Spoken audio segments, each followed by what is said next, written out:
Hello and good evening, everyone. Welcome to this week's new episode of Primetime Gaming with Mr. BoomStick and a friend, because everyone seems to be running a little bit late today. Don't stress it, folks, even though I was. Everyone is going to be here, family stuff. Kids got to go to bed. Kids got to be brought home from school. It's life. Listen, it's officially the release of Starfield. Let's start with one of the best smiles in the business. And I know why you're smiling, because you've been playing like a crack fiend, just like me. I got 2 days and 8 hours in. And let me tell you something, bro. I got up at 1:15 this morning and I just turned. I had a little bit of a stuffy nose. Normally I just spray my nose and I go back to sleep. And I was like, you know what? I'm up. Let me politely sneak out of the bed, which of course Miss Boom knew I did. And I came out here for like an hour and a half, and I finished getting married to Sarah. It was great. Yeah, I just did that today as well. Oh, cool. Yeah, I finished her storyline, which is, dude, it's crazy to think that that's just one of the many people you could put in your party that you find like they have these deep, very like huge bombastic backstories. Like there's like PTSD, so we're not going to give anything away here. The footage, folks, that you're seeing, you might have seen on one of the other shows. It's very early. What I'm trying to do is put videos together that doesn't have any of the story. So I'm slicing and dicing it. So it's taking a little bit longer because I don't want to get it. I don't want you to have your playthrough spoiled because you saw something happen here. So that's why you're going to see this footage. I got like 3.5 hours of the first footage. There's not really there's no spoilers here, folks. But Hargi Chani, best 7 out of 10 game we've ever played, huh? It's a 3 out of 10. No, it's a 5 out of 10. I don't know what the heck it is, but anyway. Yeah, and like testament to it is like Zelda, I have not I think I've slept 3 hours over the last 3 days. Because I can't say, I don't know if you can see the red in my eyes. I have not, dude. I can't sleep. I just keep playing. I literally was playing this 5 minutes ago. I'm like, oh, I have to go to the bathroom before I start the freaking podcast. Listen, don't laugh. This is I have to produce this show, and I was playing and up until 7 minutes before I looked at the time. Like, oh my god, the show's gonna start. I gotta go. That's what happens. It's so crazy. This game is nuts. I literally can't sleep. I just keep playing and playing and playing. I'm in like party chats with people who are just playing and playing. It's great. The best way to describe this game is it's the gift that just keeps giving. Now, whether you got it on early access, whether you got it on, you bought the physical copy, or you just straight out bought it, or you're playing it off of Game Pass. Constellation. There you go. Yeah, I have mine. It is a very exciting time for Xbox, and I really want to put this out there on Front Street. We don't let the haters like IGN and GameSpot and of course PC Mag, which they're all in cahoots. They want to bring Xbox down. Don't allow them to do that. Be better than they are. The latest one was great. Did you read it? The latest one, EIP Gaming. This was awesome. I don't know if you saw that one. No, I never heard of EIP Gaming. And okay, what they gave it a 2? He wanted to give it a 7.5, but because there was no accessibility features, which I agree is a cool thing to do, he gave it a 5. Okay. Accessibility features, gave it a 5. I'm like, okay. And you read it again, it's like everybody else. Great stuff, glowing game, so much fun. 7.5. I'm like, okay, why is it a 7.5? But okay, and then accessibility features, there's only 5 things listed. 5. Like, wow. Okay, that's one way. You know what it is. The truth of the matter is that nobody in the media want to see Microsoft win, want to see Xbox win. I mean, granted, that's not across the entire board. We're not throwing every media person under. Like for instance, you take a look at Gaz. Gaz had a very well thought out, well written review. Right, he put his heart and soul into it. He beat the game. Right, he's playing New Game Plus, and he even said while he was on Rand's show, I believe it was on Friday, that his review doesn't really it doesn't correlate with exactly how much fun he's having. Like he took points off, but ultimately it's probably going to be his game of the year. So look, have your fun, folks. I'm 2 days and 8 hours in. I know Kay Asante has been nonstop, and he's been playing it, folks, everywhere. ROG Ally, Series X, Series S, PC. He's been here, there, and everywhere. Kay Asante, what's up, brother? How you feeling? Oh, I'm sorry. Are you talking to me? I'm literally playing it as we speak. Forgive me. I'm 2 hours, 2 days, 8 hours and 44 minutes and counting. Yeah, I'm around that too. And Yeah, crazy. It's like about 60-ish hours now. And he's just paused it, by the way. Well, yes, of course. Otherwise, I'd get hurt in this world. But no, see, and actually, thank you so much, Crispy, for pointing that out. Shout out to those who need pause buttons. That still exists. This is why I couldn't lose my life. This is why I couldn't lose my life in multiplayer games. You know what I'm saying? I can pause. It waits on me. I go deal with the kids for a moment, and I'm back. Yeah. Even if you back up, that quick resume is actually pretty incredible in that game. It does. Yeah. It works super good and super fast. And even beyond that, the saves are just so good, and it constantly saves. So you can experiment and then go back and undo the ridiculous thing you just did. Like it's really generous. We have some stories to tell. I have a specific one that I had Kay Asante laughing like a crazy person. So good. Nah, I'm loving this game, and I'm happy to be here. I will stop playing because I'm enjoying the conversation about the game. Let's go. Yeah. Well, listen, brother, thank you so much for being here. Everyone Saga, who has a lot to say about some of the negativity that surrounds this game, is on the way. He'll be here momentarily, but joining us in a surprise appearance for a little bit to get his take because he's been playing early access as well. Crispy Bomb, what's up, brother? How the heck are you, man? Oh man, Labor Day in retail has whooped my butt. But it's always difficult, dude, especially in your line of work because people want to grill. Yep, and it's the end of the grilling season, so like it was pretty brutal. I'm between 8 and 10 hours. I mean, I haven't because you have to leave and then come back. You know, like actually quit the game, and then you'll get your actual stats. But gotcha. Yeah, it's not showing right now. So I'm like, well, whatever. Like, I really don't care. Like, if you don't like RPGs, don't play this game. You're not gonna like it. That's like if you are not a role player and like actually making your own role, not what somebody told you to make, then don't play it.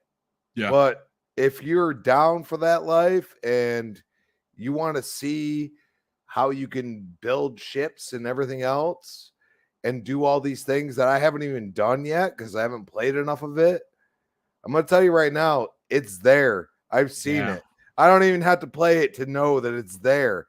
It's whether I want to invest in that part or invest in, world building and, having like outposts and stuff like that. Like this game has a lot for people that just like that linear thought process, and they build systems that, you're not flying for 7 hours like poor Alana Pierce did. I don't know how. We got to get. Actually, I want to mention that too because I want to give her credit for that. She really, there was a narrative that you couldn't run more than 10 minutes before hitting a wall. And we'll get into it. She did something, and obviously, she didn't stay up for 7. It didn't go as well as we'd like, but like my son, I just told him, I was like, dude, like it's on Game Pass. Like I didn't, like it. You don't have the money. You don't have the money. You're not buying the premium edition. But he's like a Subnautica fan. He's an he's gonna love this. Absolutely. Oh, he's going to absolutely. And he was like, I was like, wait. So like, I just want you to understand. Once you figure it out, you're gonna be able to fast travel wherever you've been. Or like, if it's a story mission in some way, and you select that mission, you're gonna be able to fast travel there, and you're not gonna have to do anything. And then you go into the atmosphere above the planet, and then stuff could happen, or you could just land. Yeah. And he was just like, that is the greatest thing I've ever heard. Because I compared, he's played No Man's Sky, and he's like, bro, that's not my jam. I was like, this is an RPG through and through. Like, you create your survivor or whatever you want to call them, and that is what it is. And he just was like, I wish games would just allow me to just go to where I want to be. You know what I mean? And that's what he said to me. And he's 16. Yeah. You know what I'm saying? So this is that game, brother. I mean, I'll put it to this way, Crispy. This has so many systems piled on top of each other. By all rights, it should be broken. Like, it's doing so many things all at once that it literally should be limping out the door. And somehow what you're seeing in front of you, like, I have had only one bug, and it was a frozen screen. That was it. Now, other people like Casante has had some pretty funny ones as well, but they're the charm of Bethesda. But this is probably the most polished Bethesda game I've personally ever played, and I've been a Bethesda fan since like forever. Longer than me, by the way. I just want to say that. Well, listen, it's great to have you here. Super appreciate you joining us. Like I said, even if it's just for a little bit. Folks, we're going to get into it. We have a lot to get into. Obviously, we're going to be celebrating the official launch day of Starfield. We're going to give our stories, our tales, where we are in the game, what level we are, what path we're taking. I just found a bounty hunter armor that looks. I mean, to me, it's straight up Doom Guy. I put out a tweet. It looks like Doom Guy, especially because I have like this helmet that's like a Doom Guy helmet, and it's so awesome. And he even has a jetpack that just matches everything. I hate when stuff don't match. I don't know if anyone else in the chat. Maybe it's an OCD thing. I don't know. But yeah, a little bit.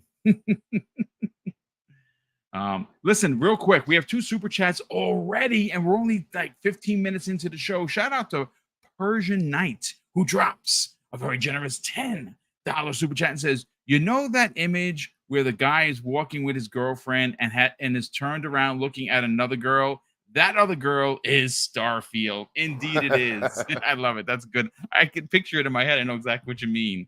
RC Polygons drops a very generous $5 super chat and says, "I have been on the start screen for the entire time for early access. It's the best start screen ever.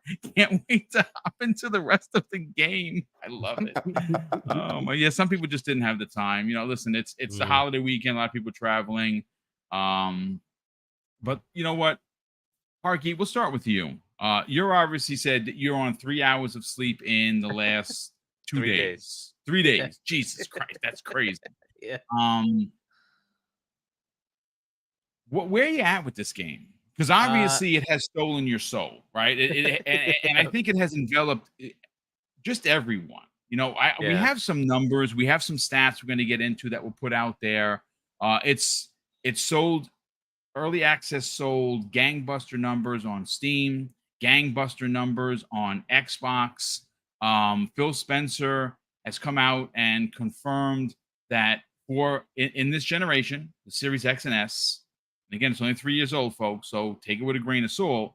But he said it is the most played Xbox exclusive ever in this generation. He also says that still right now, it is the most wish list Steam game. That's mega numbers. Wow. Regardless of what people are trying to say and bring it down with with bad scores, which are really being done in bad faith. I mean, let's call a spade a spade. All I can tell you is that maybe you've heard some people say, well, the first 12 hours were really not enjoyable. Take a look at what's on the screen, folks. Is this not a video game ass video game? Because that's what it is to me. And if this isn't fun for you, then maybe Bethesda games are just not your bag. I don't know what to tell you. But this is you're going to see. We're not going to be here for 3 hours, but at least the first 2 hours of what you see is the first 2 hours of the game. Where you at with it, man? Yeah, I don't understand the slow thing, and I think like even Colt said it kind of started slow. I don't think Gaz did. I think Gaz said it kind of just went. He was hooked immediately. I have been getting mission after mission after mission after mission. Yep. Since the first 30 minutes. In the first 30 minutes is essentially the tutorial. Right, it just walks you through what you're gonna do and starts you with the beginning of the game, and then you end up on Jemison, which is the planet that has what is it? New Atlantis, right? New It's kind of one of Atlantis. the big, Yes. the Yeah. big cities, big new colonies, right? So, and from there, I don't know, every 5 minutes, every 2 minutes, I turn around and there's another mission.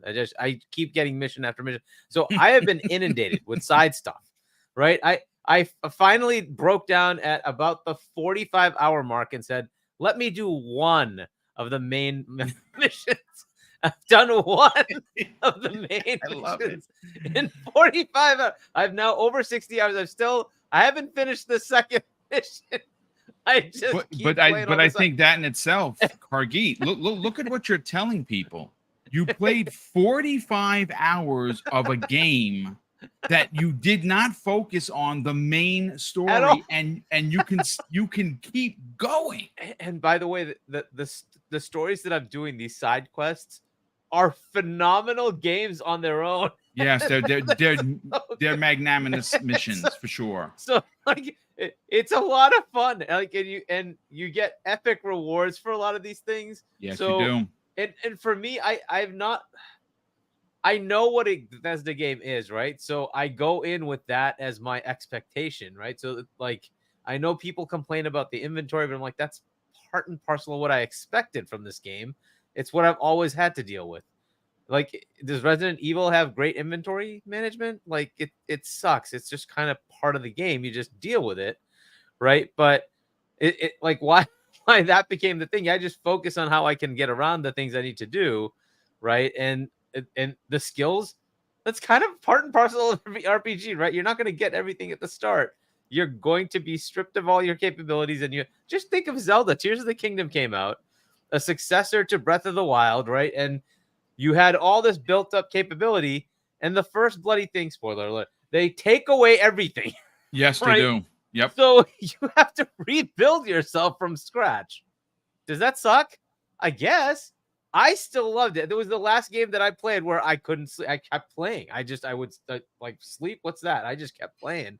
So it's the same thing to me. It hooks you. There's in gaming, there's like a 1 minute, like 5 minute, and a 60-minute game loop. And if each one of those is stellar, like the 1 minute thing that you do is so fun that you just keep doing it. The 5 minute, the little mini mission is so fun that you just keep doing it. You just stay there. And they've nailed it. It's so fun. For me, at least, I have not run into this. I'm bored. Like I don't know what they're talking about. Okay, I get to choose what I want to do. And I've been doing all these missions everywhere. And I have not had any issues as far as the difficulty level. I'm not doing it on very hard or anything. It's just a normal, whatever. I'm playing on normal. That's what I'm playing on. Yeah. It's been fine. I have no issues. Right. I randomly decided to do certain missions that gave me awesome loot. And I'm like, this is all great. I don't know why people are complaining. To me, this game is a 9.5. Yes. It's on par to me with Zelda. If people want to tell me why there's nitpicky issues, I can give you a whole bunch of nitpicky issues with Zelda. But I still think Zelda's a 9.5, 9.6, where it is right now. Mm-hmm. I don't have any problem with that score. But somehow there's problems with Starfield getting that score. But for me, I am enjoying the heck out of it. I can't stop playing it. I don't know how else to like convey how awesome the game is. Yeah. Than that. I mean, I literally am not sleeping. I mean, that's how crazy it is. What I think this game nails, Hargeet, and I think it's the moment to moment. Yeah. Like just when you think you're done with a mission, or you're turning the corner because you just finished a mission, something is shiny out in the wilderness, and you put on your locator, you press and it says, oh, it's a structure, or like for instance, be on the lookout, folks. When you land on these planets, if you see something that says landing site, mark that on your map and go to it. There's going to be a ship. Now, not everyone is, I mean, unless you're a freaking pirate and you're stealing everything under the sun, you're gonna get ships. I have 4 ships now. I have and one I just saw was a junker that I got for free. It was like a prison transport with no weapons. Like, what is garbage? So I sold it. The cool thing with that one, Boom, is it did have a lot of capacity. So if you're running into capacity issues, and you know you're not going to get into a dogfight, it's a good one to run around with and keep the capacity. early on. You can pile stuff up there for days. Yeah. Hey, Boom, can I just say something about that? What you just pointed out about everywhere that you look, the reason Tears of the Kingdom and Breath of the Wild are regarded the way they are, the reason The Witcher 3 is regarded the way it is the reason Elden your Ring, mic's coming in and out real bad. Yeah, you're going up and down in volume a lot. It should be good now. Okay, it's the now it sounds software. Yep. But so the reason we regard Elden Ring and Tears of the Kingdom and Breath of the Wild and The Witcher, it's that concept of everywhere you look, there's something interesting to do. Yes. And I hear a lot of complaints or nitpicks or niggles, if you will, about Starfield because they say that the loading screens make it feel disjointed. They say that it feels disjointed, but what people are not grasping is the way Starfield is designed. Everywhere you go, everywhere you look, there's something to do. Now, it's not always look off into the distance because you're in the vacuum of space, but you go, you hit your grav drive, you jump to another star system, and guess what? Randomly, there's some random ship there. Like I got on something. Right. There was I'm doing a side quest, right? And I'm in front of this planet, and I see a space station. So I said, let me go check out the space station. Yep. It's not on anything that I was like pointing to that because your mission tracker or whatever, you can track those. It's not there. It's just a space station. I see it. I said, let me go there. Let me dock. Oh, there's a guy. He's on the ground. I think he's dead. I go and to try to go and loot the body. No, he's not dead. He says he's working with this banking company, and there are spacers there, and they killed everyone on board, and he's the only one left, and he's called for backup, and his backup can't get there in time. So if I can get in there and kill all of them before they get back to the front and take him out, I can keep whatever was in the safe. Right? Hello. So I go in, I'm like, all right, let's start shooting people. So we go and we say, all right, I see that they're in our other room. Oh, let me go into the computer and turn off the gravity in that room. Right? So now I turn the gravity off, and now I jump in that room. I'm having a 0G fight. And then that's awesome. Then I take all those people out. Now I'm moving through the ship because I'm trying to get to the back where the safe is. And now I get into another room, and it's like somebody opened the airlock, right? And so now we're in this glass hallway where it's all 0G and the thing's breaking apart, and we're shooting it. And then we get through there, and then I get through the back, and it's this weird I now have to turn back on the gravity so I can get somewhere. Then I turn off the gravity because I need to travel vertically. I go up, I go through some corridors. It's not like air vents, but it's something like that. I go through that, get the drop on them, shoot them from above. And now I'm going through in this 0G battle where you have these big like arms that are coming by, and they can like kill you if you don't get past it on time, right? So it's almost, it's not like an axe, but it's that kind of thing. It's like some industrial thing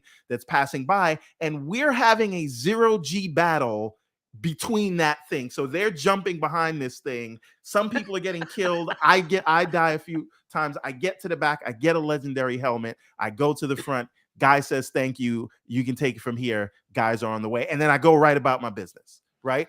I am sure that's no one like has experienced a 4-hour diversion from the mission you were doing. Well said, sir. Which is exactly what happens, credit, bro. You're in the middle of a mission, and suddenly you get something else, and you're like, oh, and it's like an emergency. I got to do it now.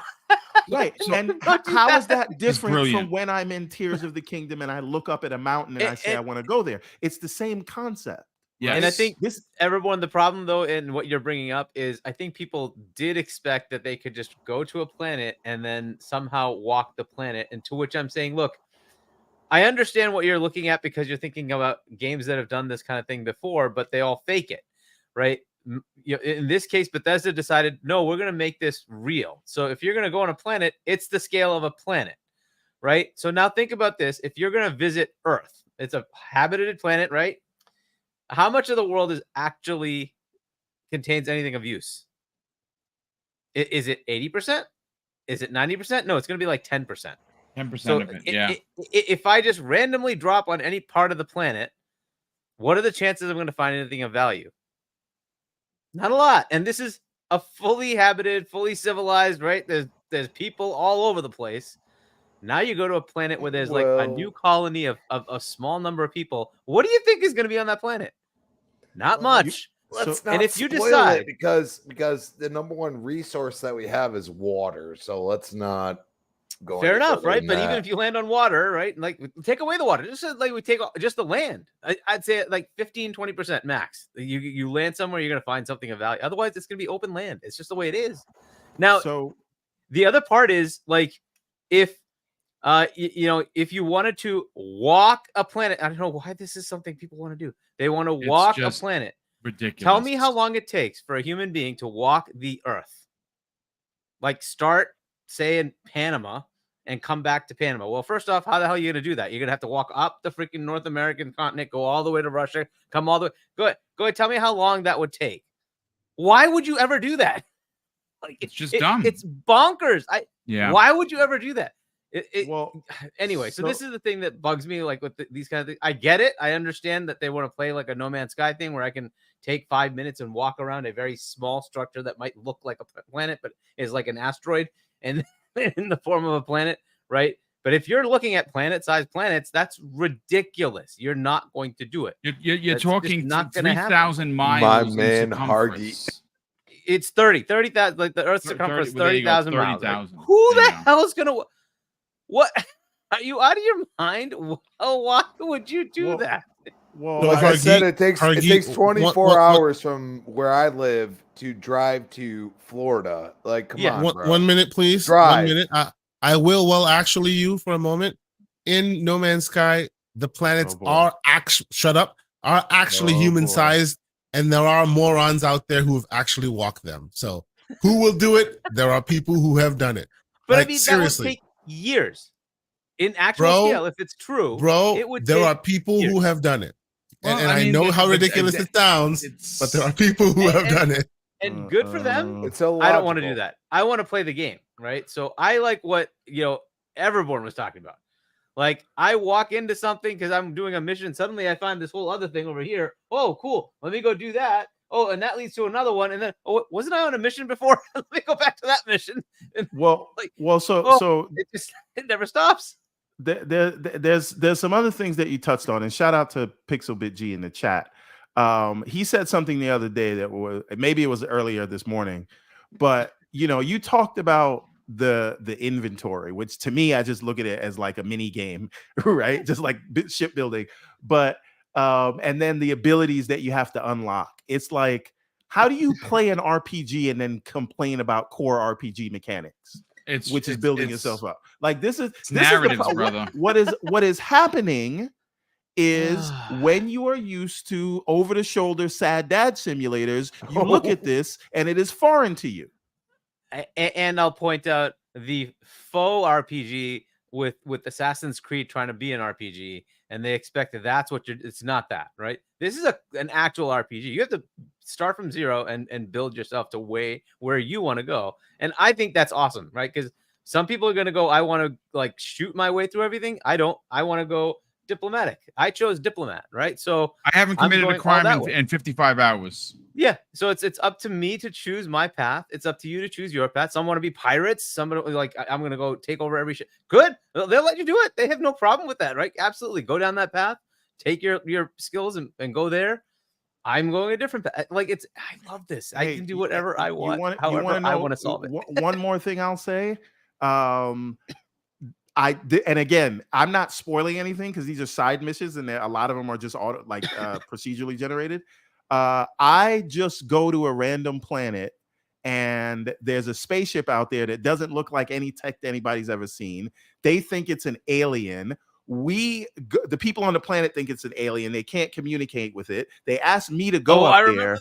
this was so good. There's humans there, and they came. It took them 300 Don't tell it. years. Don't tell it. Okay, Let's not spoil it. All right. It's No, so good. But it's not That's part of the spoiling. main thing. Awesome. It's just Shut Please up. play that mission. It's Shut great. up. I'm not. Nope. Shut up. See, Great. Everborn Saga loves to spoil games for people, but if you spoil a movie, God Oh, forbid. it's so You know what I'm good. saying? I Stop am gonna spoiling say- games, I man. am going to say that I know exactly what you're talking about, but here's the difference. And this is how bonkers. See, no spoilers, right? To Hargeet and to Everborn's point, I met the humans first. And they said, "Hey, listen, we're having trouble. Can you help us? Can you, can you offer diplomatic assistance?"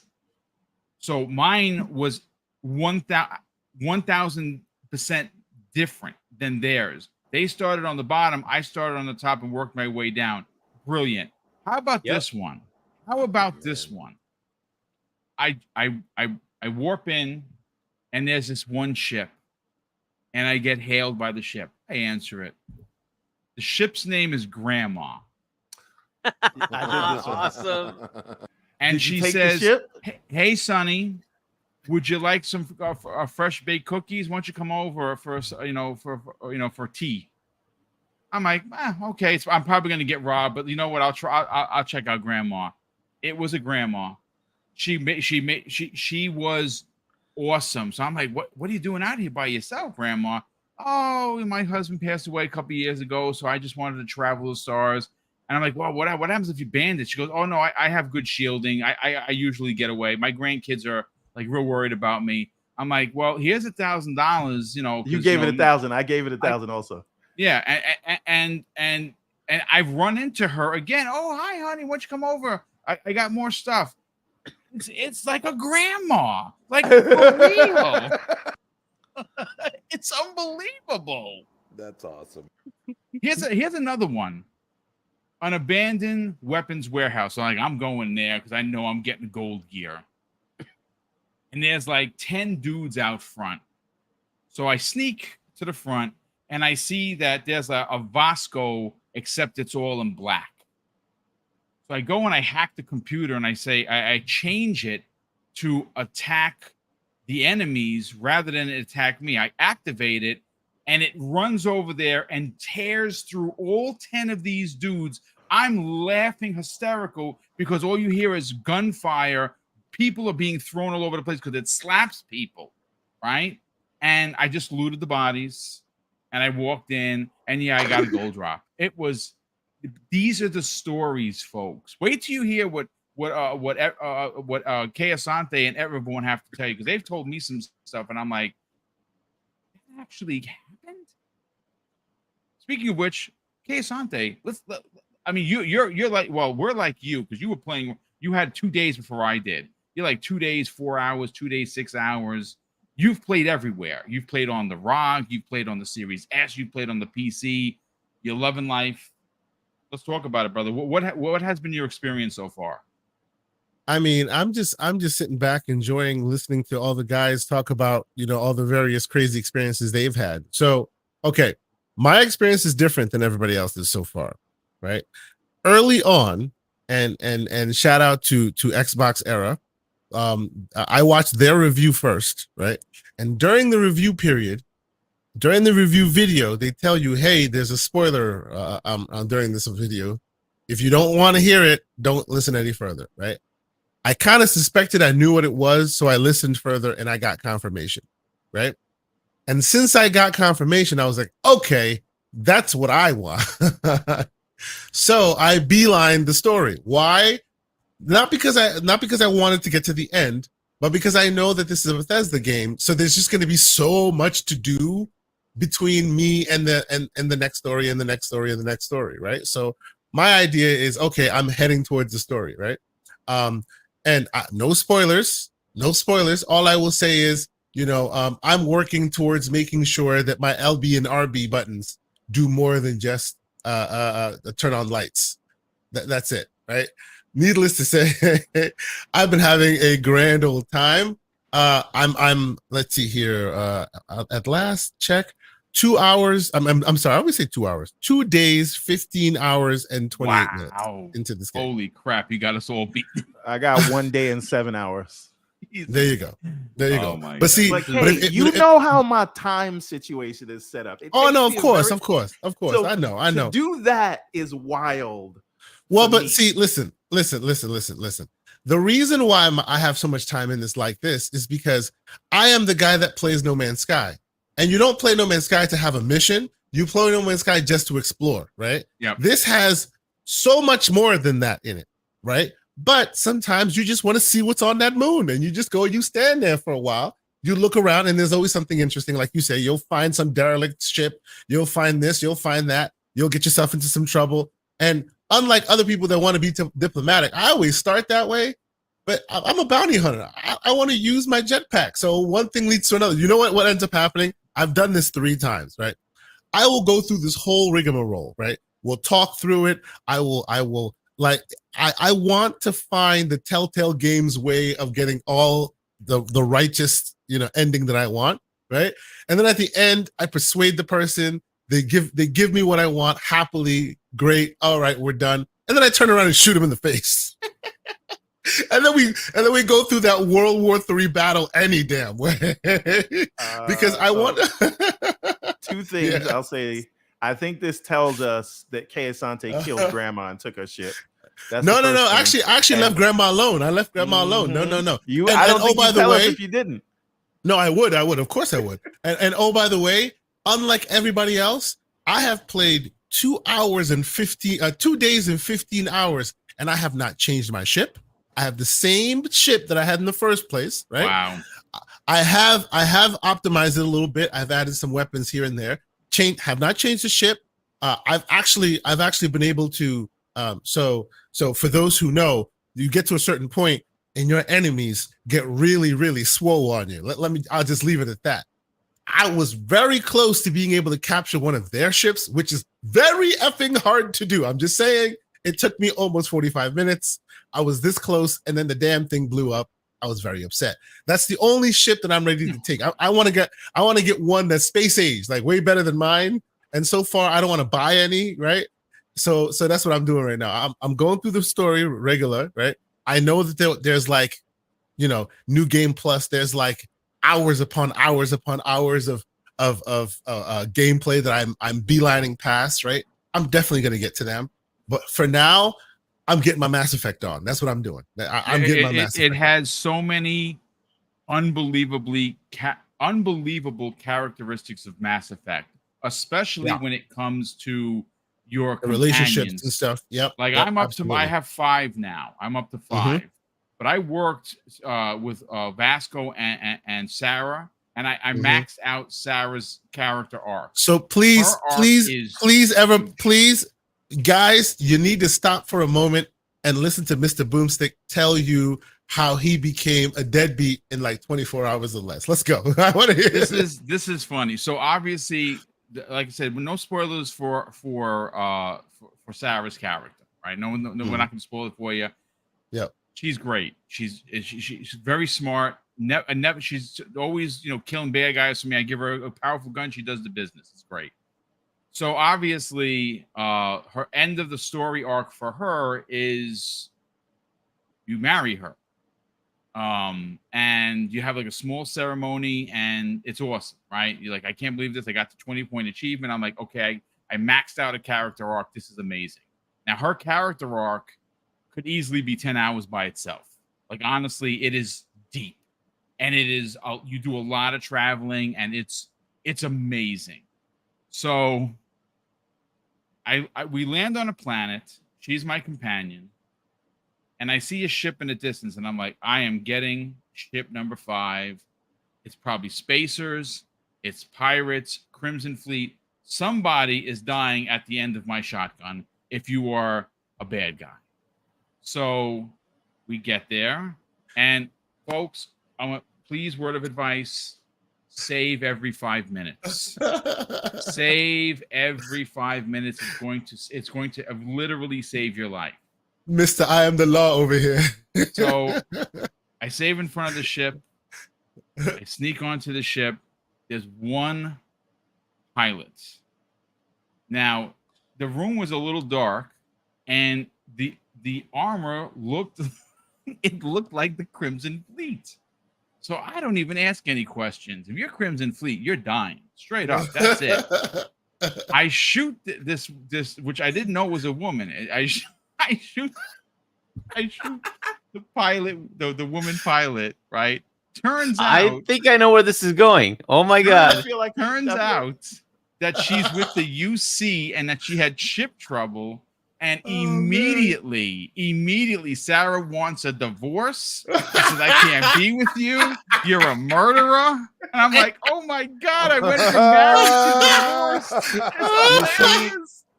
She ran. Wow. Boom. I just want to say, Andreja would have helped you hide the body.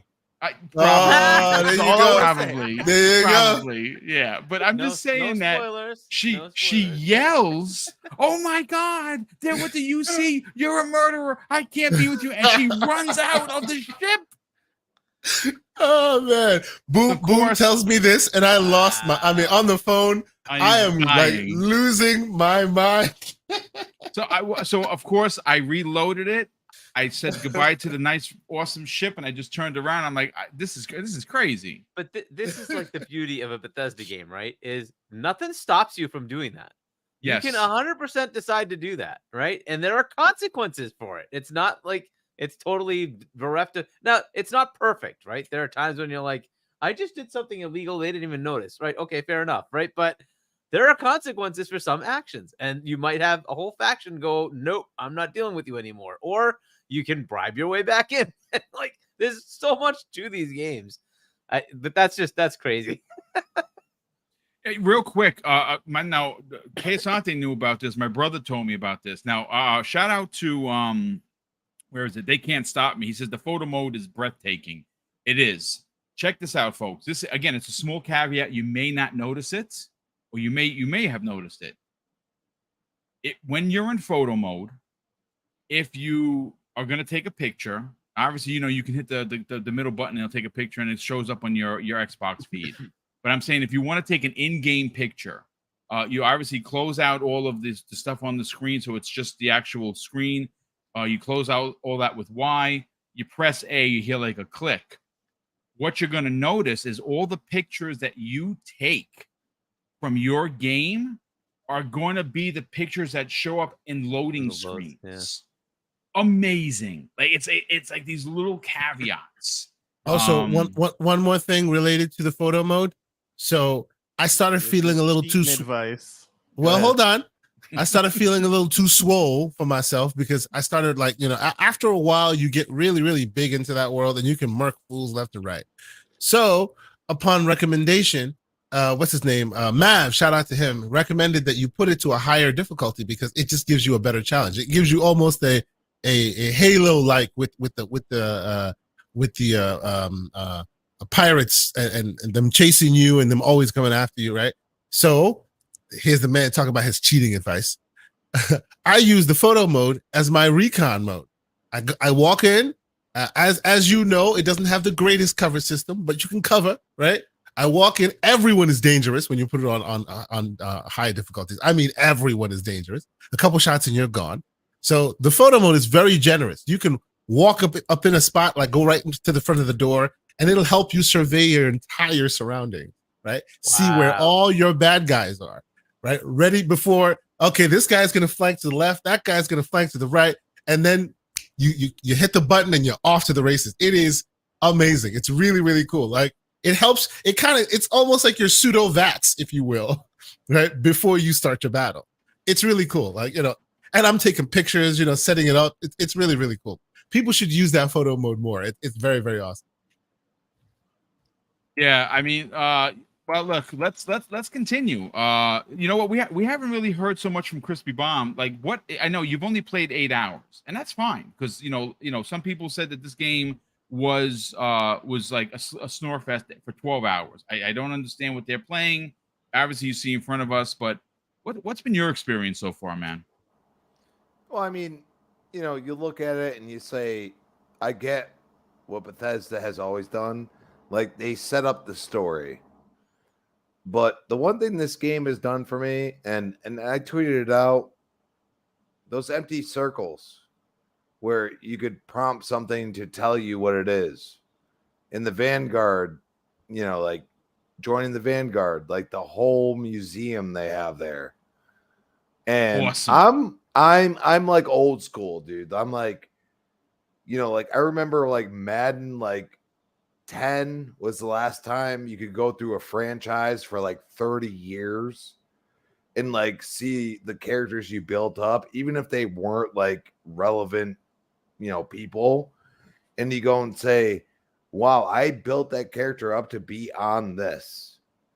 And that's where I was like, that sense of wonder, like what am I going to make the story?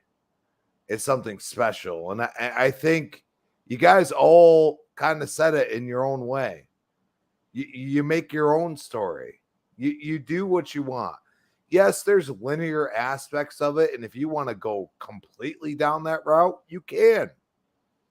But at the end of the day, I feel something different. I haven't even touched the shipbuilding at all, dude. I haven't touched to me. I don't know. Maybe I'm all. Yeah. Maybe I'm I the old man here, Crispy. I'm having a difficult time with it. I don't know what it is. I just steal ships. Like I and to be fair, I just steal ships. That's yeah, it. I just well, if you're a pirate, I'm stealing your ship. I'm sorry, Popo or not. You're a bad guy. You're gonna rob somebody with the ship, so I'm gonna rob you. Stealing, so you Boom. me. It's confiscation. It's you confiscation. That is correct. So thank you, sir, for the It's contraband. There we go. Instead of that, I'll recommend a couple of missions that might give you some good loot in that arena. There's very early on, you kill some spacers, you'll get this thing. The Mantis mission. The Mantis, called Secret Outpost. Click on that note, and it'll give you the Mantis lair. Go to the Mantis lair. It gives legendary items in there. A legendary ship and 3 legendary items. Yes. Listen, then say this again. I have no clout on this subject. Okay. The one there thing are spacers, right? They're bad guys, right? You see them. Very early you'll on, kill some early on, right? So yes, you'll find like a tape recorder. Yeah, they're just pirates, and you'll get a little note. They're basically like a disc cartridge, right? But you get a little note. It's Secret Outpost, right? That's the name of it. And go into your inventory, go to notes, and click on it, and it'll add a mission for you. And it's a Mantis lair or something. It's a 2-hour mission. Like it's a 2 to 3 hour mission by itself by picking up this one little recorder. Yeah, very cool. You know what I love? Do you know what I love? The only time I've ever heard this is from like somebody playing Destiny or something like that.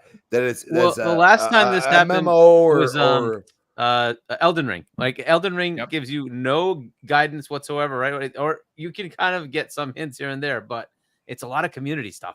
Right, you're just like, oh, did you go do this? Like, go to that thing over there, right? So Elden Ring was like that too, right? Like community stuff, right? You're gonna get a lot of that with this. Yeah, funny how everybody loved when Elden Ring did it. The one thing I'll say is that for somebody that doesn't like the last time I really got into a Bethesda game was Fallout 4. That's a long time ago, people. Yeah. You know what I mean? Their last game, right? And that was their last game. And the one thing I'll say is like some people that are like, okay, this kind of like makes me not go off the main story, but that's not the point of their games. And they've clearly made that clear over the years. Like you built settlements in Fallout 4.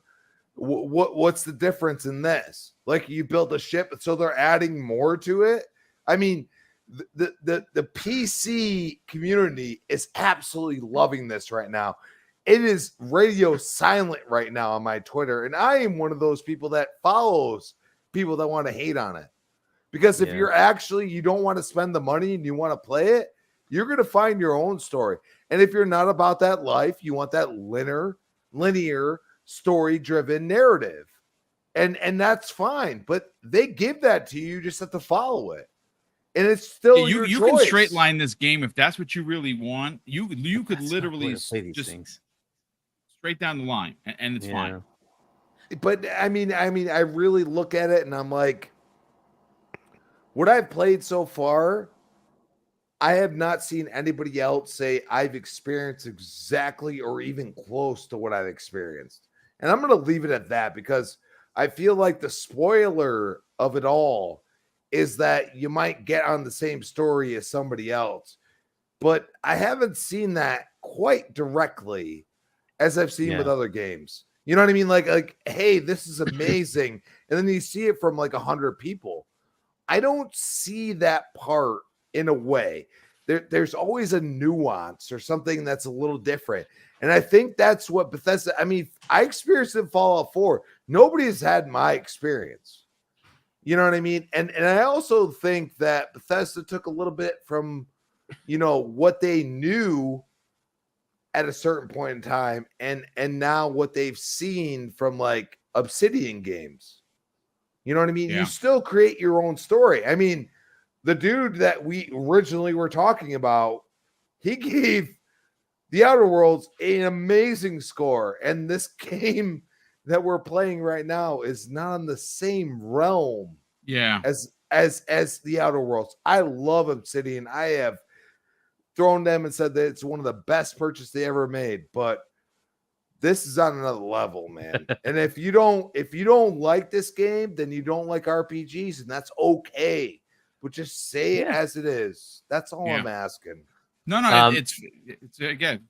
Yeah, so it's just gonna add like so that one mission, the Mantis, that's cool. And then one other one I'd highly recommend is join the Freestar Rangers. I think it is in Aquila City.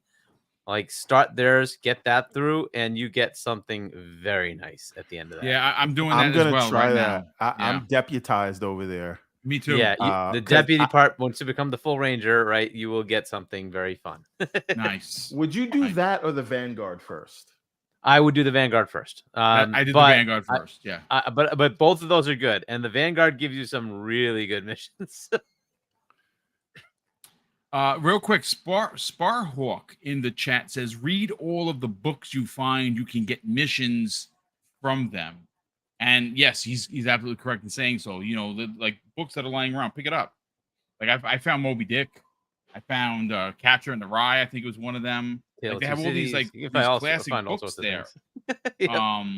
And it's I pick them up, I sell them. They're worth some money. But I don't recall which one of the books I picked up, but I did get a mission from a book. And by the way, you know how in Fallout, because again, this game doesn't really tell you a lot. You need a lot of community, like conversation. Remember how in Fallout you'd pick up all of these magazines and they'd give you like bonuses to your perks? They're out there. They're all over the place. You have to look. Like you can like blow past a room and not paying any attention to it, and they may be once just sitting right on a chair or on a table, and you miss it, and they're permanent perks. Yeah, they give their +1 to like persuasion, which by the way, I'm almost at max out for lockpick, persuasion. My shoddy is almost. I just killed my because what's great about the game, and of course this isn't spoilers, is each so you get a point you can put into a perk. When you get to that perk, there's a challenge that you have to meet to get to the next level. So when you get that second perk, you can level up your shotgun to level 2. Like it's a kill 15 people with a shotgun, or win 5 persuasion conversations, not in a row, just win 5 of them. Or pick 5, locks, and as you go through, each one has 4 levels. Like Shoddy has 4 levels. One, and I'm all over the place. I couldn't even like tell you what to pick. I'm just hit level 22. I have my piloting level 2, which is if you want to fly to different systems or fly different ships, you're gonna need to have a better pilot rating. It's just crazy. Like Hargy, now we heard from you about the game. Any particular instances that jump off the page for you? Like the funny story that Keosante told, or I told, or Everborn. That jumps off. That ship mission was very interesting. Let's see, something that's that really jumps out though. The Mantis thing was kind of funny when you actually hear the story of it. Trying to think of other ones, because other ones that they're really long. I think I can't give away too much in this mission. You end up with the Vanguard. You end up trying to doing what you think is a small nothing mission, but turns out to open up a whole story arc that tells you about some major things that happened in certain wars, and they're still kind of lingering. But I don't want to give away too much because there's more to it. But that one's kind of it's an interesting way to tell you why people are the way they are in the environment. So it's why I recommend doing the Vanguard mission. Like, it's the first mission they give you, and it opens up, probably like a 10-hour story arc. Yep. Of going through and finding out the history of a war that happened 20 years ago. It's awesome. And some of the technology that was used, I'll just say that, that is causing havoc and potentially causing havoc now. And you go through and figure out what's going on there. That is kind of interesting. Like, I love the way they games can kind of do that, right? It's a side thing, and it gives you all this background info, right? Joining up on, was it the Vanguard, I think, where they tell you about the colonization and all that stuff and the history of how everything started. And that was just like, you hit little buttons in a museum type of thing, and it just tells you, like, this happened here, and then that happened there, and then this happened there, right? And cool stuff like that, right? But I think the fun thing is just running into weird situations as you're just running around, and you find something totally weird happens, and you're like, okay, let me go check that out, right? Much like what Everborn said. You just jump in and like, huh, what's that? Let me go look at it. And it turns out to be this other story arc or this other weird thing. Like you did, Boom. You went to that spaceship that's around a certain planet and talked to them first instead of going to the planet, right? And it gave you the other side of it instead of the side that was intended. But that's the beauty of it. You can do it either way. It doesn't matter. It works. Right. Hey, it's so Hargy, cool. You know what's wild? Like, just to blow your mind forth, not blow your mind, maybe it blows my mind. This is day one, right? This is 1.0. How does Starfield evolve? Yeah. In terms, and I'm not just talking about graphics, performance, quality of life. Yeah, I don't I'm even just care saying, about that. Yeah. how does this evolve over time? Because this is such a big hit, and Microsoft is pouring so much resources in it. They're gonna keep updating this thing, and it's gonna get better and better, and more stories are gonna be added. Like, I was just saying, how long before we get lightsabers? Right, I know the modding community is going to do it, but you can make planets in the mods, right? The mods allow you to make planets. So just imagine things that people could come up with. And there's going to be a Fallout planet. I want to know if I'm going to bump into a Spartan or a cog. You could, right? You could. Well, not beefy cog. I mean the Gears cog. And so one thing I also point out, and even though it's something I don't highly recommend you go do, is you can pick a planet, and like Earth, right? There's different types of temperatures, different types of biomes, as it were, that exists on these planets. So you can go to certain areas, and it'll be a desert, and it'll be a forest, or if it's a planet that doesn't have life, even within that, it will be different depending on where you are. And they've done a pretty good job with it. It does procedurally add in areas that have nothing. It'll add a few little things here and there that you can actually go after if you want to. But just landing there and looking at the fact that they've actually made the planets like reasonably useful as to what they would actually be is kind of interesting. Just thinking about that, like that at the poles, it's going to be different. At the hemispheres, it's going to be like whatever, right? At the equator is different. This area is different. That area is different.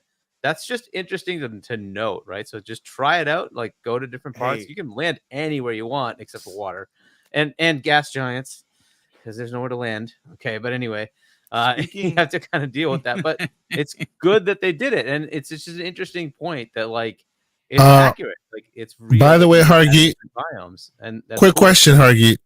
Yeah, quick question from me, and I don't know that if this was slanderous on their part or not, but have you noticed that in the in-between scenes, it actually says you cannot land on gas giants, so do not try? Like, I have you didn't seen see that? that. I have not seen That's that. freaking hilarious. It is in the print. So I don't know if they saw that whole tongue-in-cheek Oh, thing God. and That went, would "Oh yeah, be let's slip that hilarious. in." But I've I seen it. mean, Like I shout have out to the seen it. person who put this out there. You certainly got your 15 minutes. You know. So another thing, did anyone else get chills when they landed on Earth?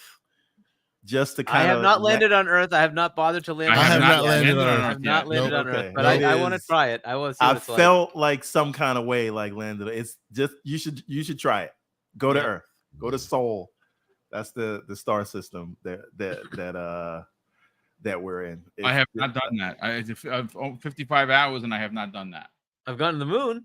Haven't gotten to Earth. That's crazy.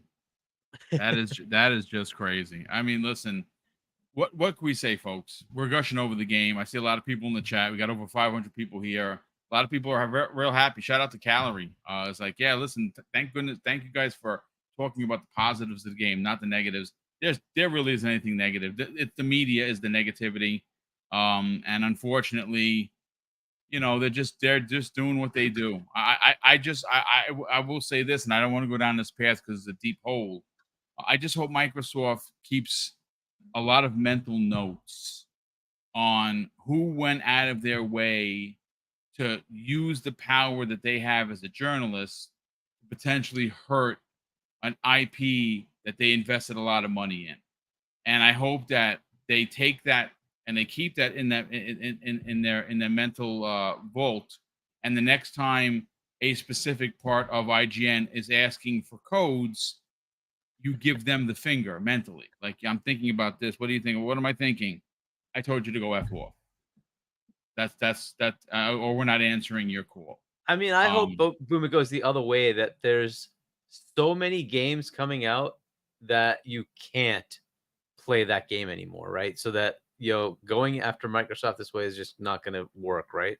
But and I don't know if they're intentionally doing it. I think there's just something subconscious that they start with like negativity for some stupid reason. I don't know what it is, right? But I think you know, because there's going to be so many games coming that they kind of have to deal with it now, and it's going to hopefully change their mind, right? And one of the things it would be nice if IGN said, you know what, the person that's rating this is somebody on the Unlock team, right? So because this is their bread and butter. Well, and that's what they should have done. But we did hear behind the scenes, and this is out in Front Street, that he said, "I will fight anyone that I'm doing this review." Now, he said that in jest. I'm sure he's not going to get into fisticuffs with Brian McCaffrey. Obviously, right? But yeah, right. But the fact that, and again, I have to confirm this, folks. There's been several people on Twitter that put this up there. I don't know if it's true. Take this with a grain of salt. Someone posted, this is his name. I think I told you what it was earlier. Day. Peter Evo, I think it is, on Twitter. He's pretty popular dude. He put out a tweet that the same guy, you know, Dan Stapleton from IGN, he gave the Xbox version a 7.0.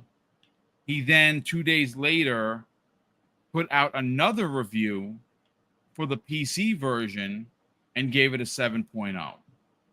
See, now, if that in fact is true, what are we actually doing here?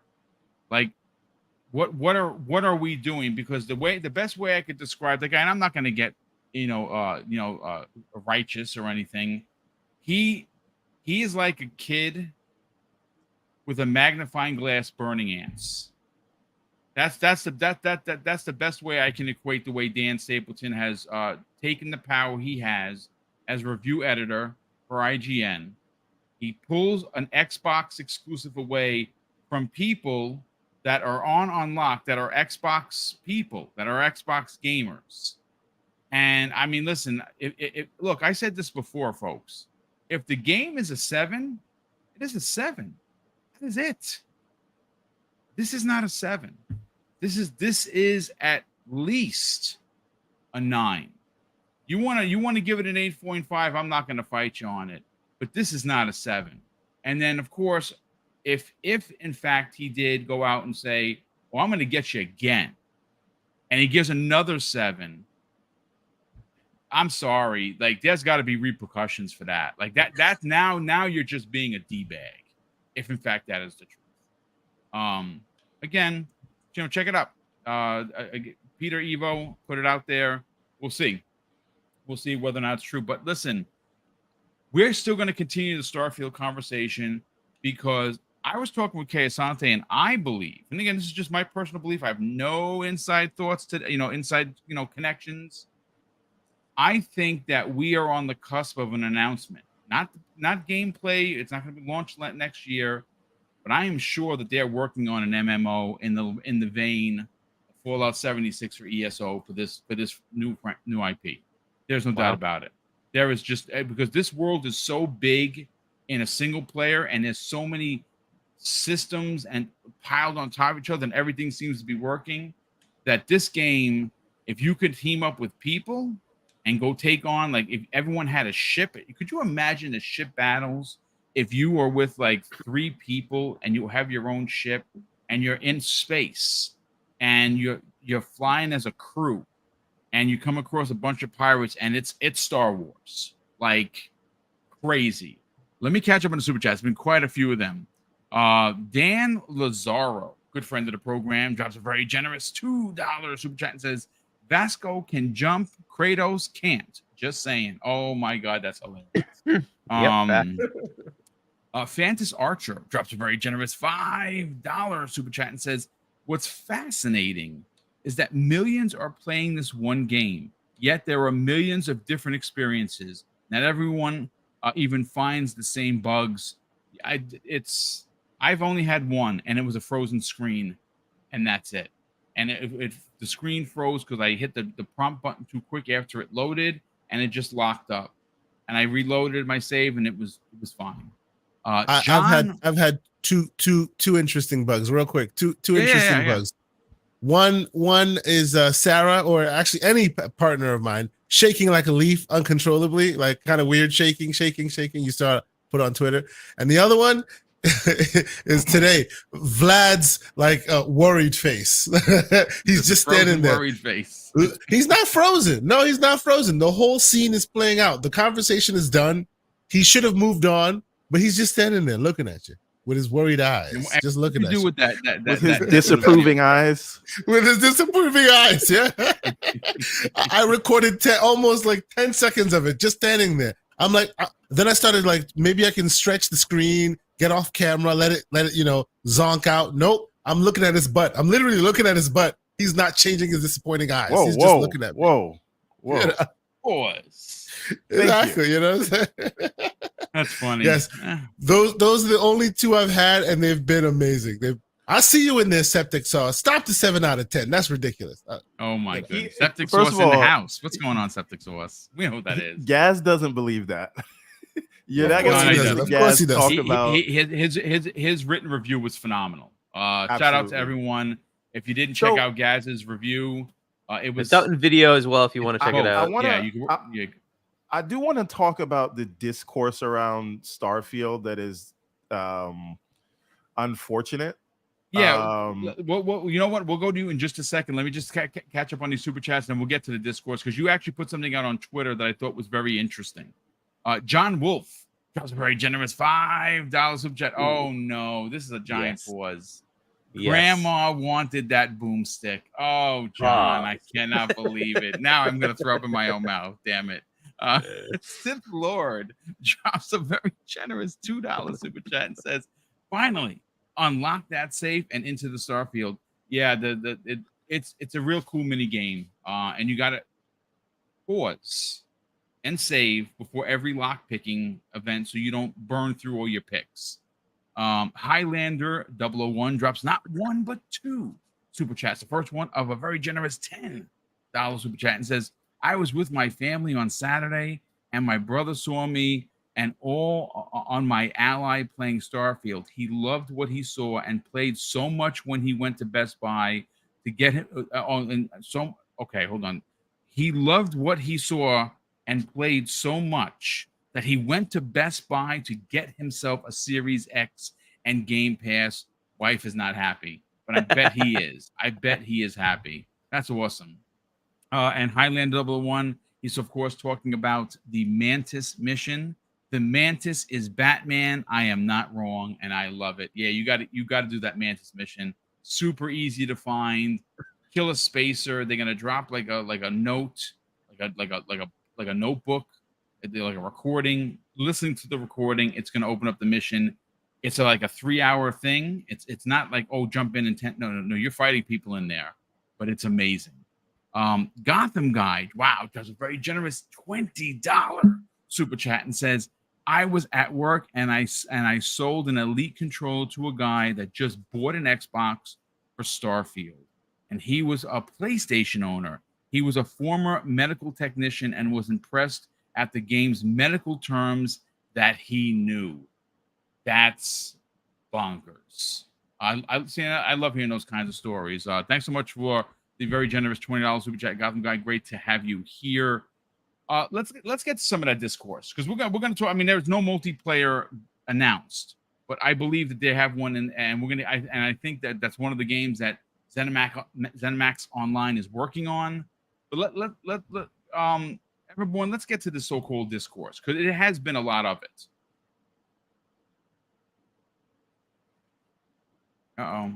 Is everyone still here? No, I'm here. Can you guys hear me? Yep, now we can. Okay, yeah, that was weird. Okay, so I think that there's this element around, just because, like, if you look at what we're doing right now, we're just talking about like how fun it is, the different things, and I think one, it is there. These things happen around these major launches, and you have the console people, and you have that these reviews and all that. I just feel like because of all the context around this game, and because the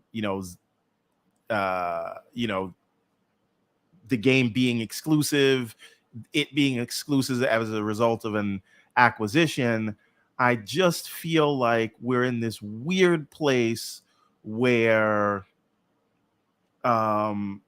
like everybody's hypersensitive, right? So when people talk about the things they don't like about the game, like everybody's like, oh, there's just, what I'm saying is, like, the tweet that you're referring to is, I said the Overton window has moved so far by the toxicity of the discourse around this that we're considering a game in the high 80s that is breaking records and being played by millions of people. We are considering that as mid and somehow a failure, because now an 86 or an 88 is a bad score, right? 86 or 88 means you should be disappointed. An 86 or 88 means we have to go and get mad at the outlier reviews. Because when I looked at the reviews, I saw there's 100 people that reviewed this thing. So, or 100, because it's more now, right? But 100 people reviewed this game, 50 across Xbox, 50 across PC. By and large, the reviews were 9s and 10s. There were some weighted reviews from the IGNs and the GameSpots and the PC gamers of the world, but I think everyone sees through that, right? And so now, if we did a whole episode on the positives of this thing, but I don't think right now is a time where we could have a discussion about where the game could improve, because the well has been so poisoned, and the people on either side of the spectrum have just kind of shouted down the fun discussion. Because I do think I think this is my game of the year so far, right? I'm only debating whether it is gonna, by the time I get through it, if it's gonna be my game of the generation, which right now is Elden Ring, right? That's the only question for me. But I can say that, and at the same time say, I hope they fix this in a future update. I hope they do that. I want to know where it's going to go.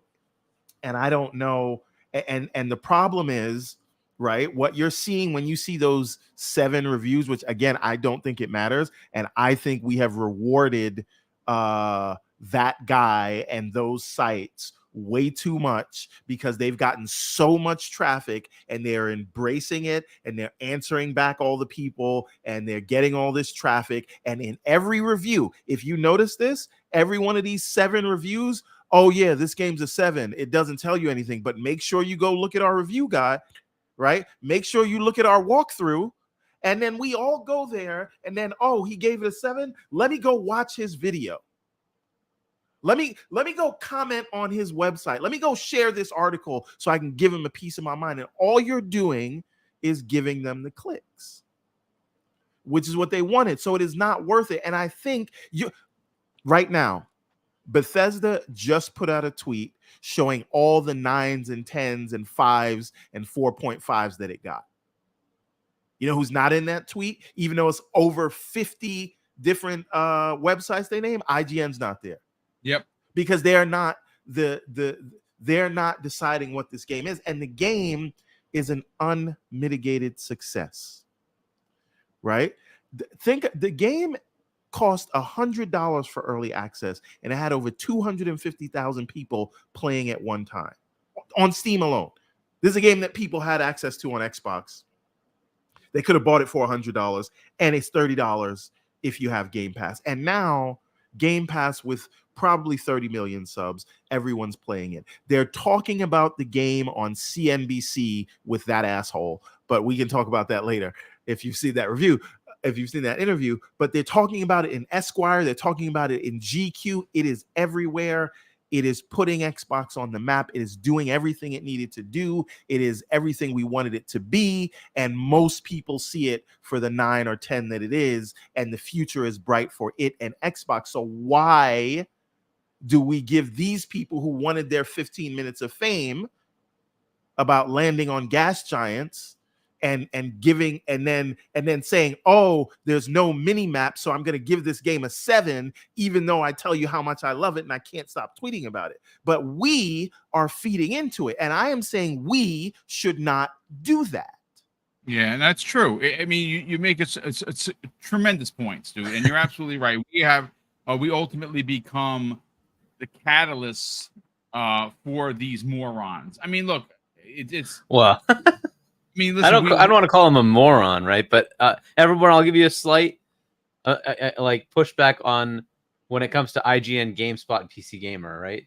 Because they're traditional media, right? And when it's traditional media, look, there's this pervasiveness, good or bad, whatever it is, of the general media not being trustworthy. And now you see this from this, and you're like, well, why? Like, what's the difference between the games that got 9s and 10s on IGN versus this? Like, where were the nitpicks of everything on those games, right? And I hear you on, like, you know, the gas giant. That is just amusing, right? We talk about that in jest because it's amusing, right? But the case of IGN, and it's like a concerted thing of those 3 big ones decided we're gonna rate this a 7. Whereas what I was expecting was like you know, the ones that are named after like PlayStation, right? Push Square and Dual Shockers, and like they would give you the lower. No, they gave it 9s and 10s. Surprisingly to me, they gave them 9s and 10s, right? They Metro UK is doing a better job than right? IGN. Like, right, and I'm like, so why these specific large media companies are doing this? Like, so the pushback is the critique of them to say, well, look, if you're gonna say this game that you can't stop playing, you say the story is good, it hooked you, it was great, but you couldn't get into the thing because you didn't get what you wanted. It's like, well, come on. Like, but did you not get what you want if you keep playing a game? The point is, what I'm getting at is it is all about the weight that he gave to the things that he didn't like. Because if you took the score out of it and you listened to the review, yeah, he loved it.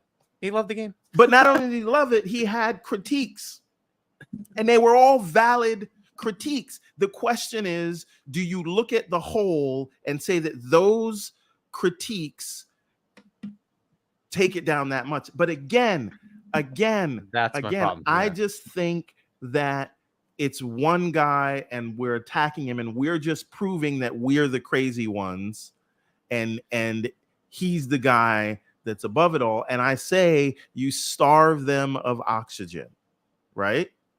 It's true. It's true. In some ways, you're right, but in other ways, as long as we do it respectfully, I think it's a good thing to point it out, right? To say, hey, look, this just seems off, right? But, I agree with you. If you take it too far, 100%, you can take it too far, and then all you're doing is exactly what you're saying. We're giving him a platform to say, look, it's all these jerks that are telling me I'm wrong, but I proved my point. I have all these things listed out, so I get it. I get what you're saying. But Fair don't enough. all the other reviews already do that for us without us having to go and give them the 15 minutes of fame? Right? Can't you just look at all the reviews and see all of them being 9s and 10s and then say that's the outlier? And they could, those are the crazy and they guys. could do a self critique. And I hope that happens, right? Because I've been saying they need to have like the other things that IGN has messed up lately, the last couple of months, right?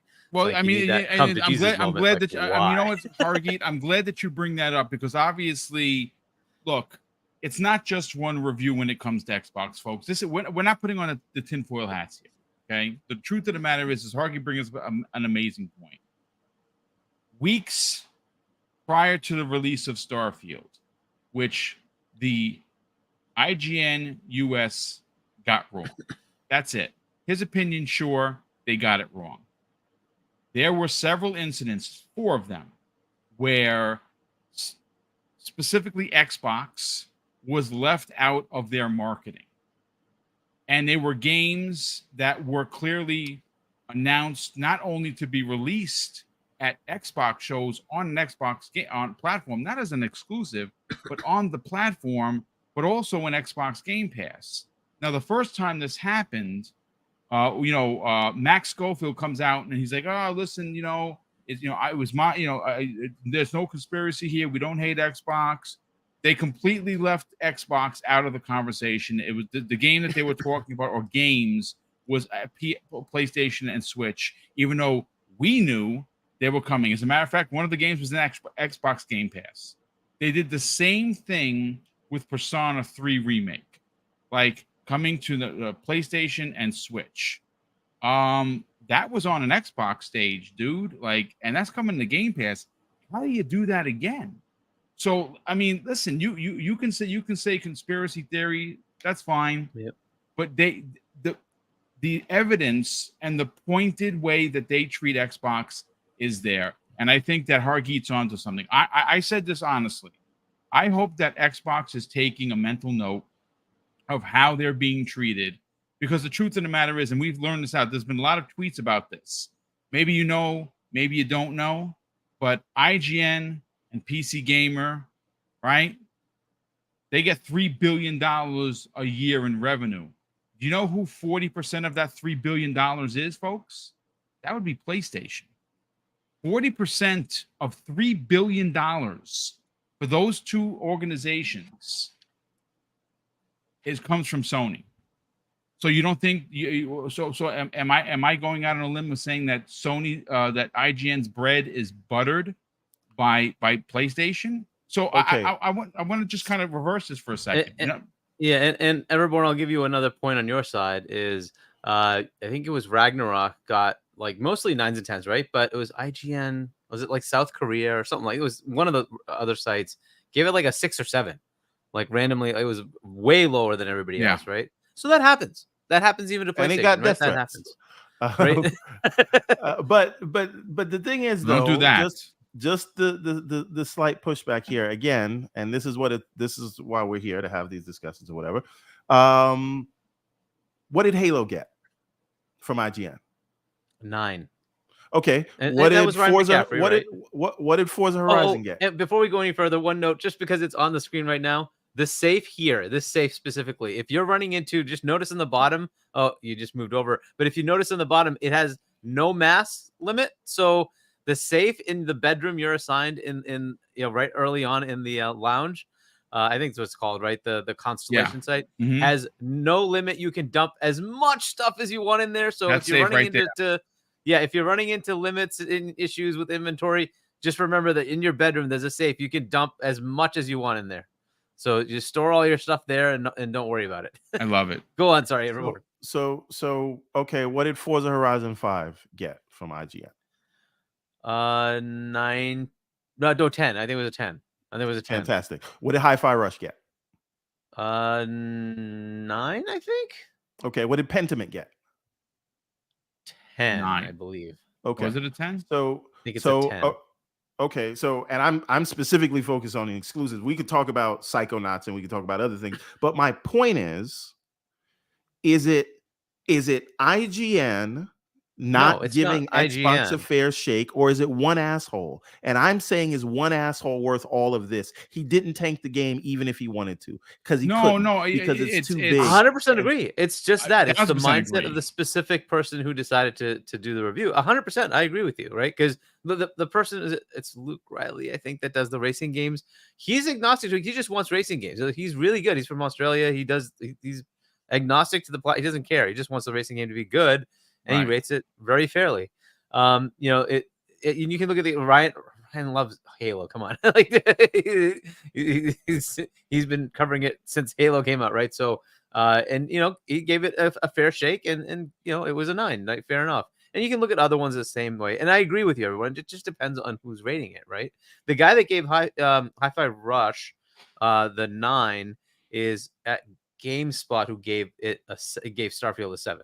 I believe it's the same person, right? So I don't know how that works out into it, but to your point, it really just comes down to the person. Well, I think the GameStop thing is very different from the IGN thing, because the GameSpot thing, they can't stop tweeting about how they gave it a 7. They're like, they please tweeted attack me, 10 please times. give me some of this engagement. I think and the reason we IGN ignore thing them is just because one they guy. generally are a full 10 points lower than everybody else anyways, right? That's their general anyways, right? So if you see a 7, you can kind of guess industry, it'll be 8, 8.5, right? That's kind of how it is, and I'm okay with that. 8, 8.5 sounds reasonable, right? There are going to be gripes. Some people are not going to like certain parts. Fair enough, right? But if so, that's why the GameSpot. I think most people just like we understand. Okay, so it's 10 points higher. But so let's just. I want to dissect this, because this is actually, it's kind of important to me. So if we get to the root of the matter, right? As Xbox community, why exactly do we care about what IGN gave it? Like, what? So it's like, okay, they gave it a 7, and we don't think it deserves a 7. That's fine, right? Mm-hmm. It's just one review, and we've all said Metacritic doesn't matter. So what is it about this 7 that makes us feel so slighted? It's just a pattern, and it's not a pattern. It's actually not. We just established that. It's not a pattern in the last few months of anti-Xbox stuff. Yeah, there is a pattern. Again, okay, so they gave, but see, here's the thing. Dan Stapleton didn't do any of those reviews that you talked about, right? He didn't do any of those. And that's fine, right? Why? See, I think the principle here is this is the jumping off point for Xbox and the platform that has been down for years, right? And they finally release a banger. And if you think that I'm making the media bias thing up, here's one for the record books. So yesterday, as Mrs. Boom and I are watching our Korean dramas, as we do, because that's our favorite thing to watch together, I see a tweet from the guy that's Tweaktown, Derek something or other, right? And he goes, and this tweet is legendary tweet of the most stupid thing I've ever seen in my entire life. He took it upon himself to remind us, and that's how it started. Hey, everyone, I just want to remind you that this isn't technically an Xbox game, because Bethesda publishes their own stuff. So technically, it's a Bethesda game, not an Xbox game. And that's why Phil Spencer unfollowed him. The thing is this. No, but I guess the point, the ultimate point that I'm trying to, the needle that I'm trying to thread here is that if we can acknowledge that it is patently ridiculous to listen to anyone look at an 88 or an 86 meta for a game that everyone is playing and say that that's somehow anything other than fantastic, right? I also think, like, if you believe that, that's what I believe. I also then think that it is also not right to think that the a reviewer that gives it a low score, which causes it not to be a 90, to me that feels like two sides of that same coin, where it has to be a 90 or there's going to be a problem. Now the fans are going to say, the Xbox community is going to say, it's not a 90, that's hurting its game of the year chances. It needed to be a 90 and they didn't want it to be a 90 and I wanted it to be a 90. I think this. I still think this wins game of the year. I really do. I think Tears of the Kingdom's going to win, but you know. And those are the two that I don't think so far, and we'll see, right? And there's still some games to come, but I think you're right. It's going to be one of those two, but I think this could edge it. I mean, it's my game of the year, right? But it's this whole thing. I don't want, my whole point in having this discussion is I don't want us, the Xbox community, to fall into their trap, right? To say that we are upset or we think it's somehow a bad thing if a game scores high 80s, because they know there's a bunch of high 80s games getting ready to come out. So now they don't want to tell you that doesn't matter anymore. And that's, if we peel the onion back, that is the whole goal of all of this. And I'm not taking the bait. So I wanted the game to do well. It's doing well. I wanted it to score fantastic. High. It scored high. And guess what? I don't care what anybody says after that. And nobody's going to convince me that a game that scored at 87 is a bad game. And if you don't like the game, kiss my ass. That's it. That's all I gotta say. What I really think it comes down to, Hargeet and everybody on the panel, and I really want to get Kesanta's opinion on this. I think it's the disingenuous nature of IGN and how they have treated Xbox. Now, granted, you're gonna throw these scores out there. Oh no, they love Xbox. I'll put it to you this way: IGN knew they got it wrong, and this is how you know they got it wrong, folks. I didn't do this; they did this, because right after all of the shitstorm happened after this Dan Stapleton interview, don't you know that IGN's social media team decides to present to the Xbox community, look, here's a review from 2 years ago of Horizon, Forza Horizon 5. We love Xbox. Yeah. Like, and they could have brought up the Pentiment one, which I'm pretty sure was a 10 on IGN. Yeah. So I don't, I mean, like, when you see that, they knew that, listen, you can say maybe, because you called him an a-hole, fine. I called him a bit of a moron, and but that's my opinion. I want to be clear why I called him an a-hole. It's not because of the review. If you look at how he's no, it's the person. Let's call a spade a spade. It's the person. It's not kind just of an asshole. He is absolutely. I don't care that he gave it a 7. That doesn't make you. That's here nor there. That's his opinion. Fine. Yeah, give it a 7. That's not why he gets the a-hole award of the week. That has nothing to do with it. It's him as a person. Let's be completely fair. Yeah, I mean, I don't know the person, so I'm not gonna like. I need to talk to somebody to understand who they are, right? So I'm gonna leave it that I'm not gonna. That's fine. No, but don't have to say anything. But as far as like, I think he does, like, because I don't see this kind of nitpicky stuff with, because I could pick out a lot of flaws with a lot of the games that are in the 9s, right? And say like, well, okay, why didn't you pick out those over there, right? And that's the thing that is a little annoying to me, and it's across the board, right? I hear all these complaints. Oh, it's a mid 8 or it's a high 8 because. And I'm like, well, I'm judging it by the fact that I can't put the freaking controller down, right? And how many hours of sleep have you gotten in the last 3 days? Yeah, and like, this is what happened when I played Zelda. I couldn't put the controller down, right? And to me, that just signifies this is a 9, right? To me, that puts it in that category of it's so good that it's hooked me to the book. Now, it could be that for me, it's a 9. For somebody else, it's not. Fair enough, right? But if we're going to nitpick these things, and that's where I'm annoyed, and it's not just IGN, right? I've seen a whole bunch of people complain about certain things, and it's an 8 because this, it's an 8.5 because this. And I'm like, well, these other games did that, and you rated that a 9 or a 10. Well, why didn't you bug those games about that? It's the weight that's that where it they're annoys putting me. on those things, right? It's the Yeah, saying, exactly. well, And I'm like, right. So okay, there's more menus or inventory management. Yeah. Therefore, it's a 0.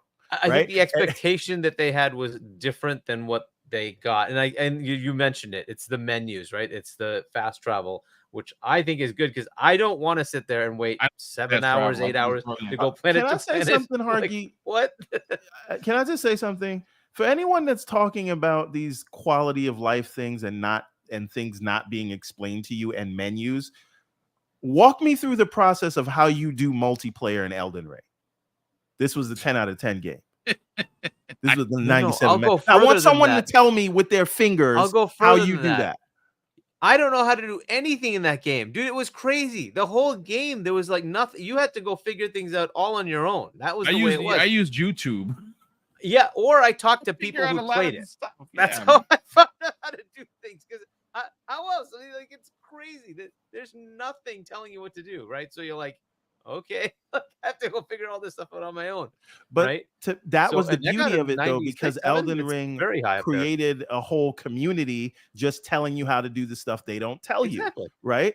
But again, there's tons of videos up on things that you can do in Starfield. There's a top 10 things to do. So you can go do that. And that's what keeps it viral, right? And that was by design. Now, again, the question is, right? I think what they smartly did, what From Software smartly did, was we're going to send this game to Souls fans, right? Because they understand that you better get good and you better figure this stuff out. Mm-hmm. Whereas Bethesda just sent it to everybody, right? Bethesda did the same thing, by the way, because Colt was one of the ones who did that. He got a sponsored video by Bethesda to do just that, and I think it was the top 10 things you should do, the first 10 things you should do, something like that, or something like that. He had 10 hints or something along those lines. That they are doing the same thing, just like no. What I'm saying is, if you look at Baldur's Gate and look at it has more reviews now, but when the Baldur's Gate score first came out, they gave it to like 10 people, right? 10 people. It was based on 14 reviews. When Elden Ring first came out, it was like 18 reviews because they had only given it to a very select group. And then the number of reviews went up because they saw, oh my God, this game's getting a 97, even though it was only about 18 people. And now everybody wants to play it, and then they see it, and then it goes up afterwards. I'm saying Bethesda didn't do that. They went more wide. They could have. And I wonder, like, everyone, do you think that's because those games are niche, right? Like, nobody expected Elden Ring coming from that Soulsborne, genre to do as well as it did. I should hate the game, and I played all the way to the end. I beat every boss. Check this out: every boss in that game except for the last one. That last cheesy boss. I finished that one too, and I was able to kill that boss. Yeah, but so I'm wondering if it's because of that genre, right? That there was an expectation of, well, I'm not going to rate this game; it's going to be too hard. So only the people that are in that category of Soulsborne, fans, did the review and they loved it, right, for what it was. To your point, and then maybe the same with Baldur's Gate. Like, there is a niche of people who love those kind of games, but they generally weren't like the very popular general audience games, right? So but once you get that headline of it's a 97, it's a 90 now you're popular, right?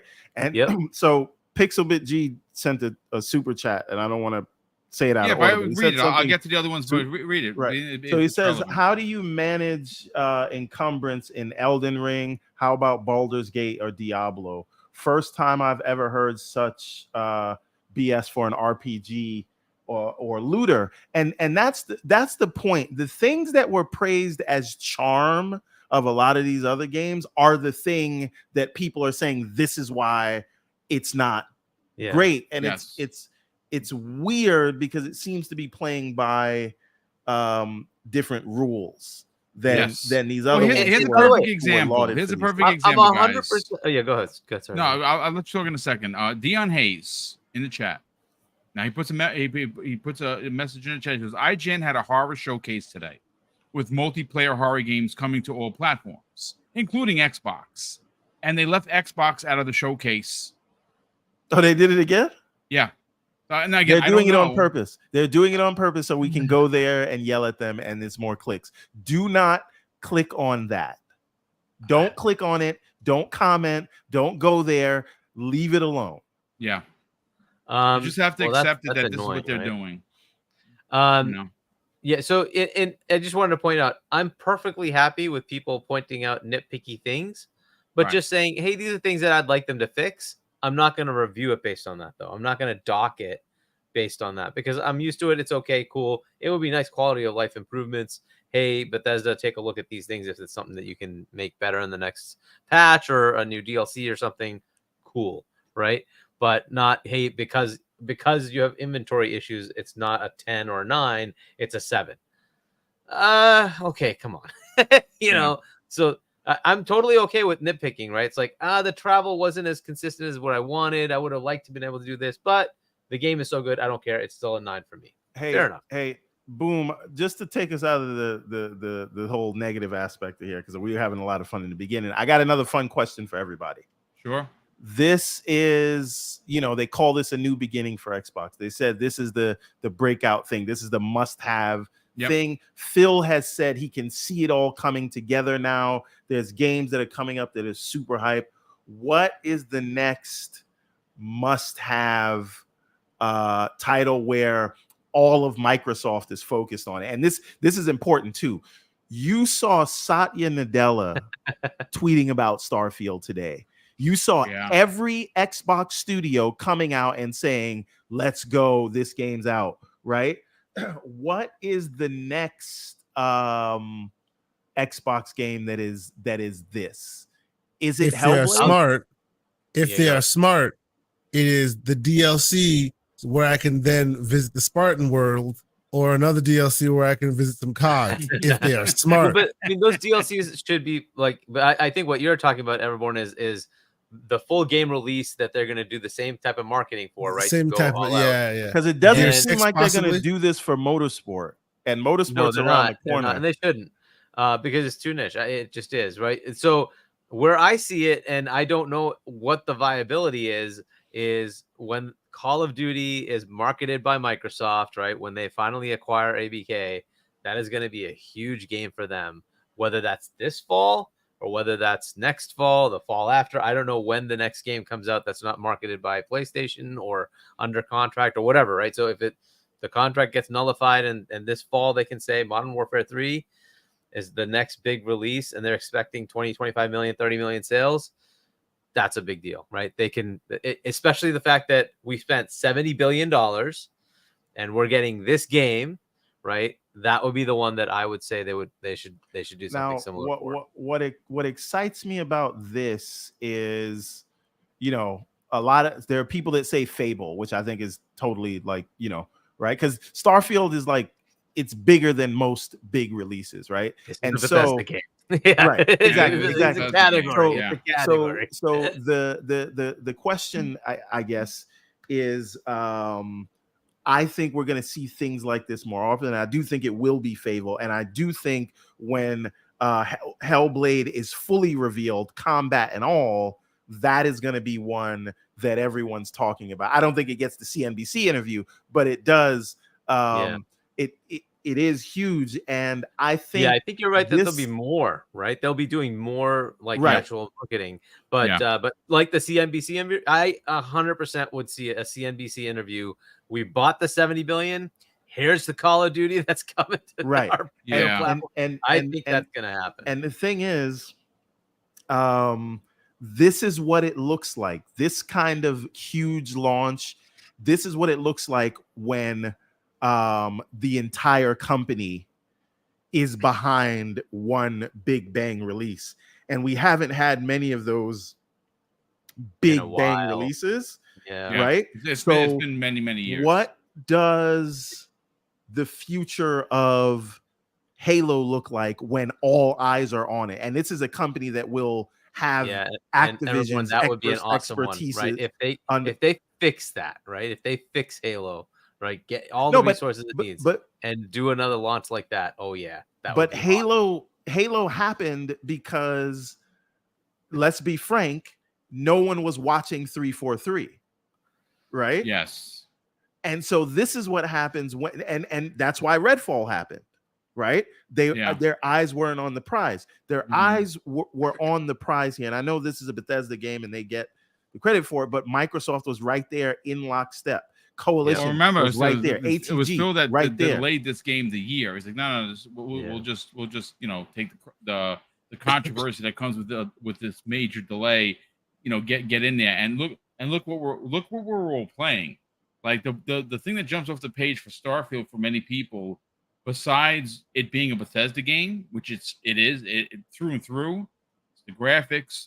It's the fact that there's hardly I've come across one bug in 55 plus hours, and it was a frozen screen due to myself being quick on it loaded in, and the prompt came up, and I hit it too quick, and it just locked up. No big deal, right? I reloaded my save, and boom, I was right back.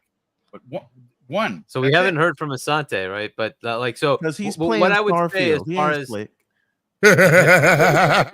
so, but Everborn, I would say can't even lie. I can't even lie. I am exactly doing that right now. I'm sorry. Continue. I have too. Don't worry. I would say certain studios, they will do this. So Bethesda, any release, I think they're going to do that, right? So yes, the next Fallout, Elder Scrolls, whatever comes. I think Elder Scrolls is going to be a launch title, folks. Check this out. They're going to do that.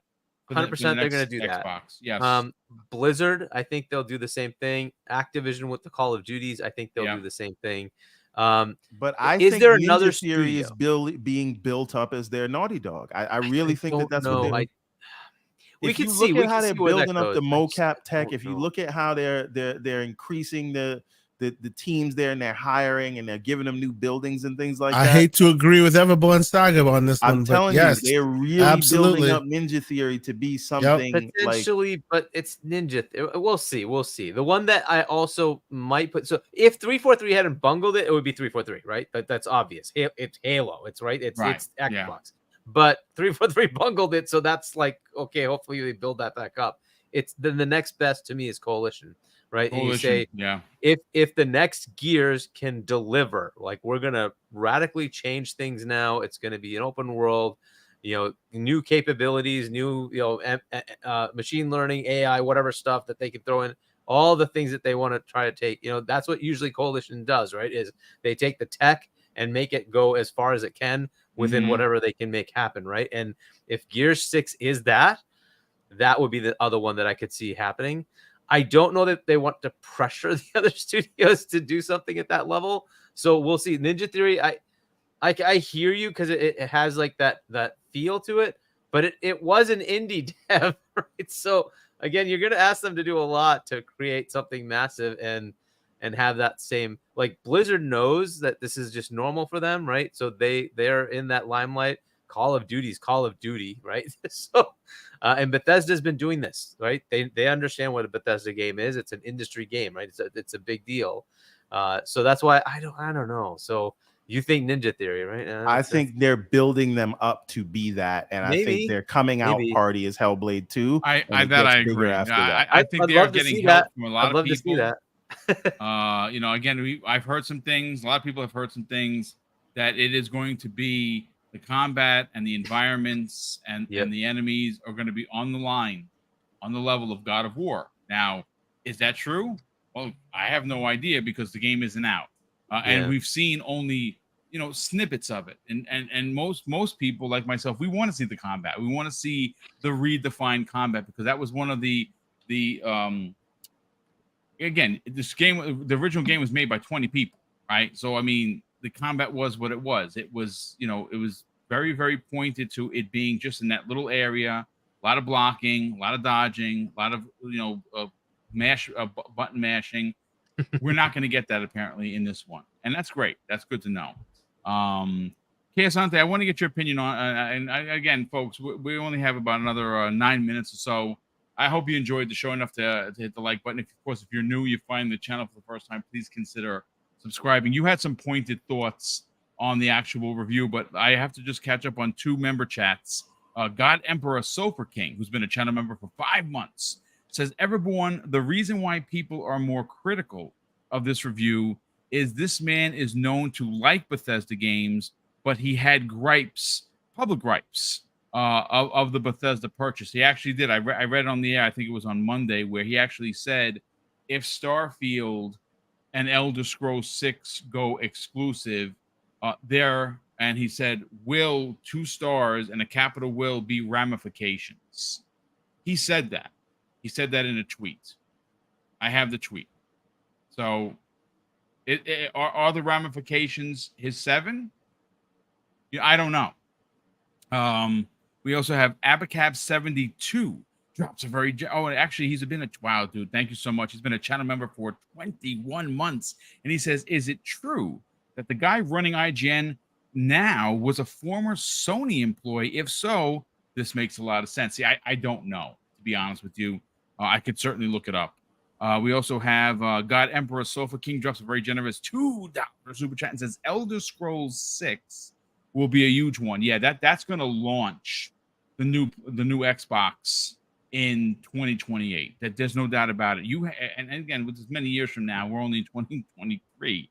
But if 2028 is when the new Xbox is coming out, Elder Scrolls is on the level of what you see on your screen here, and that's a launch title. Forget about it. We have Mike in the chat, drops a very generous $5 super chat and says, the people hating and nitpicking on Starfield are the same people fuming hysterically if you dare criticize their favorite games. Yeah, I mean, that's definitely true about that. But Keisante, close us out, man. Yeah, we talk every day. You had some pointed some pointed opinions that you might want to throw out there into the ether. Yeah. No, I've been listening to a lot of the back and forth, and by and large, I stay above the fray when it comes to that. I have my own thoughts on things, but I try not to put it too much on the X.com, because then it just kind of perpetuates the cycle. I agree by and large with what Everborn is saying. Like let's not give them the energy that they're so drastically looking for. I do think it's unfortunate, right? Every single Xbox title that should be a celebration always tends to have some kind of asterisk, one reason or not, whether deserved or not. I think in this instance, it should have just been out and out celebration, and of course, the review process will always be marred. This will just be part of the history of this game, which unfortunately I think is not deserved, right? So it is unfortunate in that term.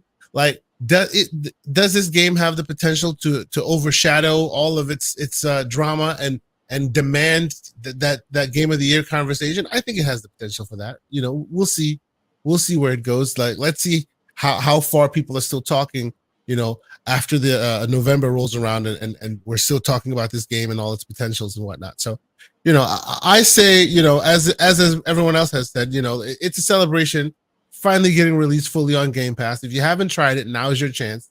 Give it a shot, right? There's no wrong way to play it. Literally, no wrong way to play it. Literally, no wrong way. Yeah. You want it to be No Man's Sky? It's in there for you. You want it to be Mass Effect? Oh boy, it's in there for you. You want it to be the Bethesda game you know and love? 100%. It's in there for you as well. Just go give it a shot. This is my genre of choice more than the what do you call it? The swords and shields and whatnot, or even magic. This is where I shine, and I love this stuff. So, that's why I've been in there for days, and I'm going back in there for more days. So you've been in there through the whole show. So good on you, brother. I wish I could do that. I was thinking about playing Starfield while I'm doing the show. Shout out to hashtag Rogue Ally, man. Rogue Ally. I'm just saying. Park Q in the chat put something out there. It's very interesting. Right now, Amazon has the Constellation Edition in stock. So if you missed it, go over to Amazon.com here in the Americas and see and type it. Again, he literally just posted this a few seconds ago. So it might still be there, which is dope. I have the Constellation Edition. Hargeet has it. KSante finally got his, thank goodness. I don't know if Everborn got the Constellation Edition. I absolutely did not. I got the controller and the headphone. I actually got 2 controllers and 2 headphones and gave a set to my nephew. But no, that was a bridge too far. And the only reason is because I have that Apple Watch Pro or whatever you call it. That's nice. And there was no way I was going to change that out for the Constellation. I wish they had an app for the Apple Watch.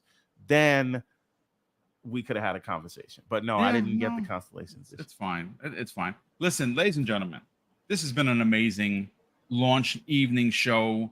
We had over 630 people here. That is a big deal. Obviously, you know, it's the start of the school year for a lot of people.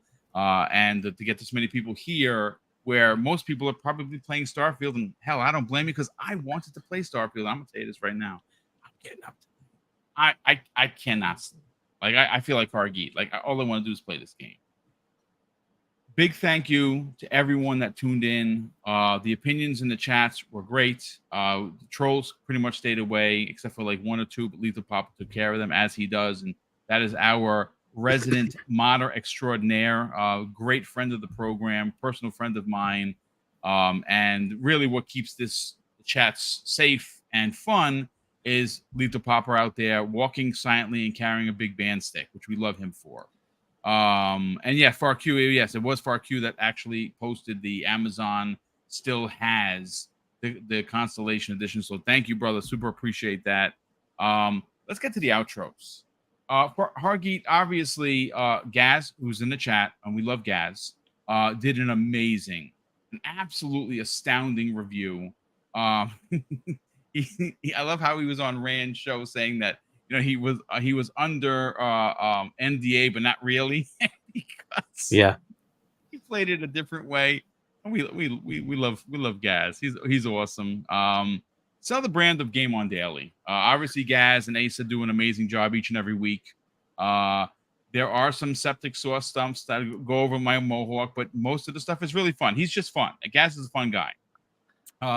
More importantly, you know, obviously you work with them. You are also on Dealer Show each and every Tuesday evening. And you bring a tremendous amount of wealth there since you have joined. No one can find you on social media because guess what? He's not on it. But he does have Discord. So you tell everyone where they can find you on Discord. And more importantly, a little bit about Game On Daily with Asa and Gaz each and every Saturday. Yeah, so just as Boom mentioned, right? So there's the Go Live podcast every Saturday at 4 p.m. Eastern. Check that out. So youtube.com/GameOnDaily, and then GameOnDaily.com. It's a news aggregation platform. Check that out if you want to get your gaming news. You can kind of curate things and get what you want. And then RDX every Tuesday at 8 p.m. Eastern time on Dealer Gaming's channel. And right here, of course, every Wednesday at 7 p.m. on Primetime Gaming and on Boom's channel. And I'll be on Web Dave's podcast this Sunday, I think. And I think that's at 7 Eastern, something like that. So is that the Gamers Council? Is that what it's called, they call it? I think that's what they call it. But yeah, so I'll be on that one. So check that out and enjoy Starfield, the best 7 out of 10 game. So shout out to EJ Jackson. Now, I've never seen the name, so EJ Jackson, welcome to the program. He says he has a Constellation Edition for Boom to give away, but he didn't get an answer. Brother, it's the first time I saw your name, and I'm going to be honest with you. That is ridiculously generous of you, but that is too much to donate a $300 collector's edition. What I would love you to do is to find someone who missed out on it and give it to them personally. We here appreciate it. We don't thumb our nose to anyone that wants to donate to the channel, but that is too generous. Honestly, I do this for fun. Mrs. Boom and I, we take the super chats that we get and we turn them into contests, which of course I'll go in before we get out of here. What we're doing, we have a $500 giveaway at the end of this month, a $500 giveaway in November. And this is the big one, folks.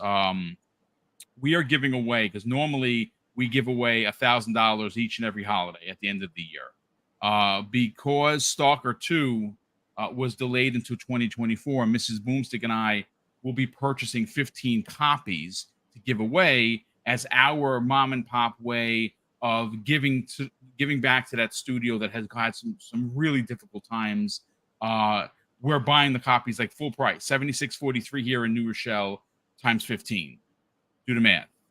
because that contest has been moved into 2024. We still want to, add a little bit of oomph, if you will, to the last contest of the year. We are giving away $1,500 in 2 hours. That's what we're going to do. That's not funded by Microsoft or anybody. That's literally, we take the super chats and the channel memberships after, Google gets their 30% because they get 30%. We tuck it away and we have these big, so $2,500 in 3 shows. So in 6 hours, we're giving away $2,500. And we're not putting ourselves on the pedestals, folks. We're doing it for you because we love you. And the support that we get here is just, it's monster. So of course we have to give back. It's just the kind of folks that we are. But Howard Geet, thank you for always being here, brother. You joining us on this show has been awesome, and you always bring great opinions. And of course, you don't get any sleep. Nope. So thank you so much for that. Kay Asante, let's sell your brand, brother, because obviously this Saturday you're going to have a big show. It's probably going to be a Starfield show, and well, why not? By then you could have 100 hours at the rate that you're going. Sell your brand of the Gaming Circle podcast each and every Saturday, 10 a.m.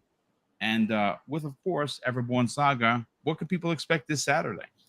Yeah, so I at some point I want to have a spoiler conversation, right? Because there are spoilers here. There are actual spoilers here. So, I have to be cognizant of that. But there's some parts of this stuff that we have, specifically left off of the docket. We have specifically left off of our talking points because we want people to experience it for themselves, right? So, but still, I'm here. I've been talking about this game. I've been playing this game. I've been playing the game while I'm talking about the game. And I want to talk about some of the spoiler stuff. So maybe at some point we'll get into that. Myself and Everborn Saga we'll be having a great show this Saturday. Come check us out. Usually 10 a.m. Eastern Standard Time. Now, I should also preface by saying maybe not this week, but in the week or two to come, we're gonna have some major guests that are gonna be joining us. Some guests that have been on my bucket list forever. Got some approvals here and there. So you guys will be seeing that on ours as well. There's some folks that I've always been a huge fan of that have agreed to come on our show. So excited to have them come on as well. So come check us out Saturdays, 10 a.m. Eastern Standard Time. I also do a little something with my man, Mr. John Wolf, on Monday nights, talking PC, talking this and that. That's usually where, for life. well, no. That's usually where you'll get more talk about how I'm playing this game wherever I'm playing this game, because if you're a dad, you know what I'm talking about. Even dads who are now happy you can pause the game. You're not shooting up aliens or shooting up other people in front of screens where the kids are around. So some handheld devices, that's when it's cool. And we'll talk about that on Monday night show. So come check us out there as well. Thank you guys so much for always showing your support and being here. We appreciate it so much. Yeah, well, of course, we love having you each and every week here, and I love that you're doing not only on Saturday, but of course the new show on Monday with John. It's fantastic, and you're starting to see a lot of people tune in for that PCMR conversation, because again, it's not an exclusive club; it's an expensive club. Sure, like I have a PC that runs the show, and that's about it. Mrs. Boom has a nice one because she deserves that and a bag of chips. But I love the fact that you are bringing the PC talk into our communities, because it's not really there in abundance. So that's a fantastic show, and we're glad to have it. Last and no way least, Everborn Saga. What is the deal with Everborn Saga and Comic-Con? Are you guys going? Are you going to be in Artist Row? What is happening? Do I need to attend somebody over there to get you in there? Listen, if you can make a phone call for me, I can use it, man. But what I do have to say is that we do have the Kickstarter coming out soon, and that's going to be very special. We got the book that we've been working on for over a year now. It is 70 plus pages when it's all said and done. Looking forward to that. It's going to be a big deal. We're going to do a big crowdfunding launch for that, and there's going to be a lot of stuff to announce, but soon, all in due time. We're working on it. So Ariel's Adventure Chapter 2 is the next thing, but there's a lot of other stuff going on. So yeah. Well, listen, brother, we appreciate what you're doing over there. Not only are you do the gaming lord's work, if you will, on this show, but of course with Kay each and every Saturday, and the work that you're doing on your books. Again, we're not going to talk about the game, but you do have a game in development, which is very exciting, especially because if you're an old school cat, you'll appreciate what's going on there. And of course, we look forward to seeing more of the Everborn saga. And folks, that is going to do it for this evening. A big thank you to all of the super chats and the continued support through channel membership. We cannot thank you enough for that. Thank you to the 600 plus people that were here. Before you get out, hit the like button. And if you're new and you're finding the channel for the first time, we are on the hunt for 14K. We're at 13.4.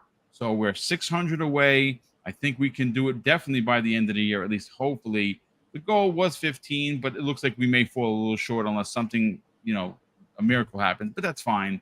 And I'm going to close out the show, folks, with something that's incredibly important to me. Hopefully one day it'll be important to you. And that's something that my dad taught us when we were kids. And he would say, Craig, treat others how you want to be treated. And also, it doesn't cost anything to be nice. You live by those rules, Craig. I can guarantee you're going to have an awesome day. So take care, everyone. And we'll see you next week on the newest episode of Primetime Gaming with Mr. Boomstick and Friends.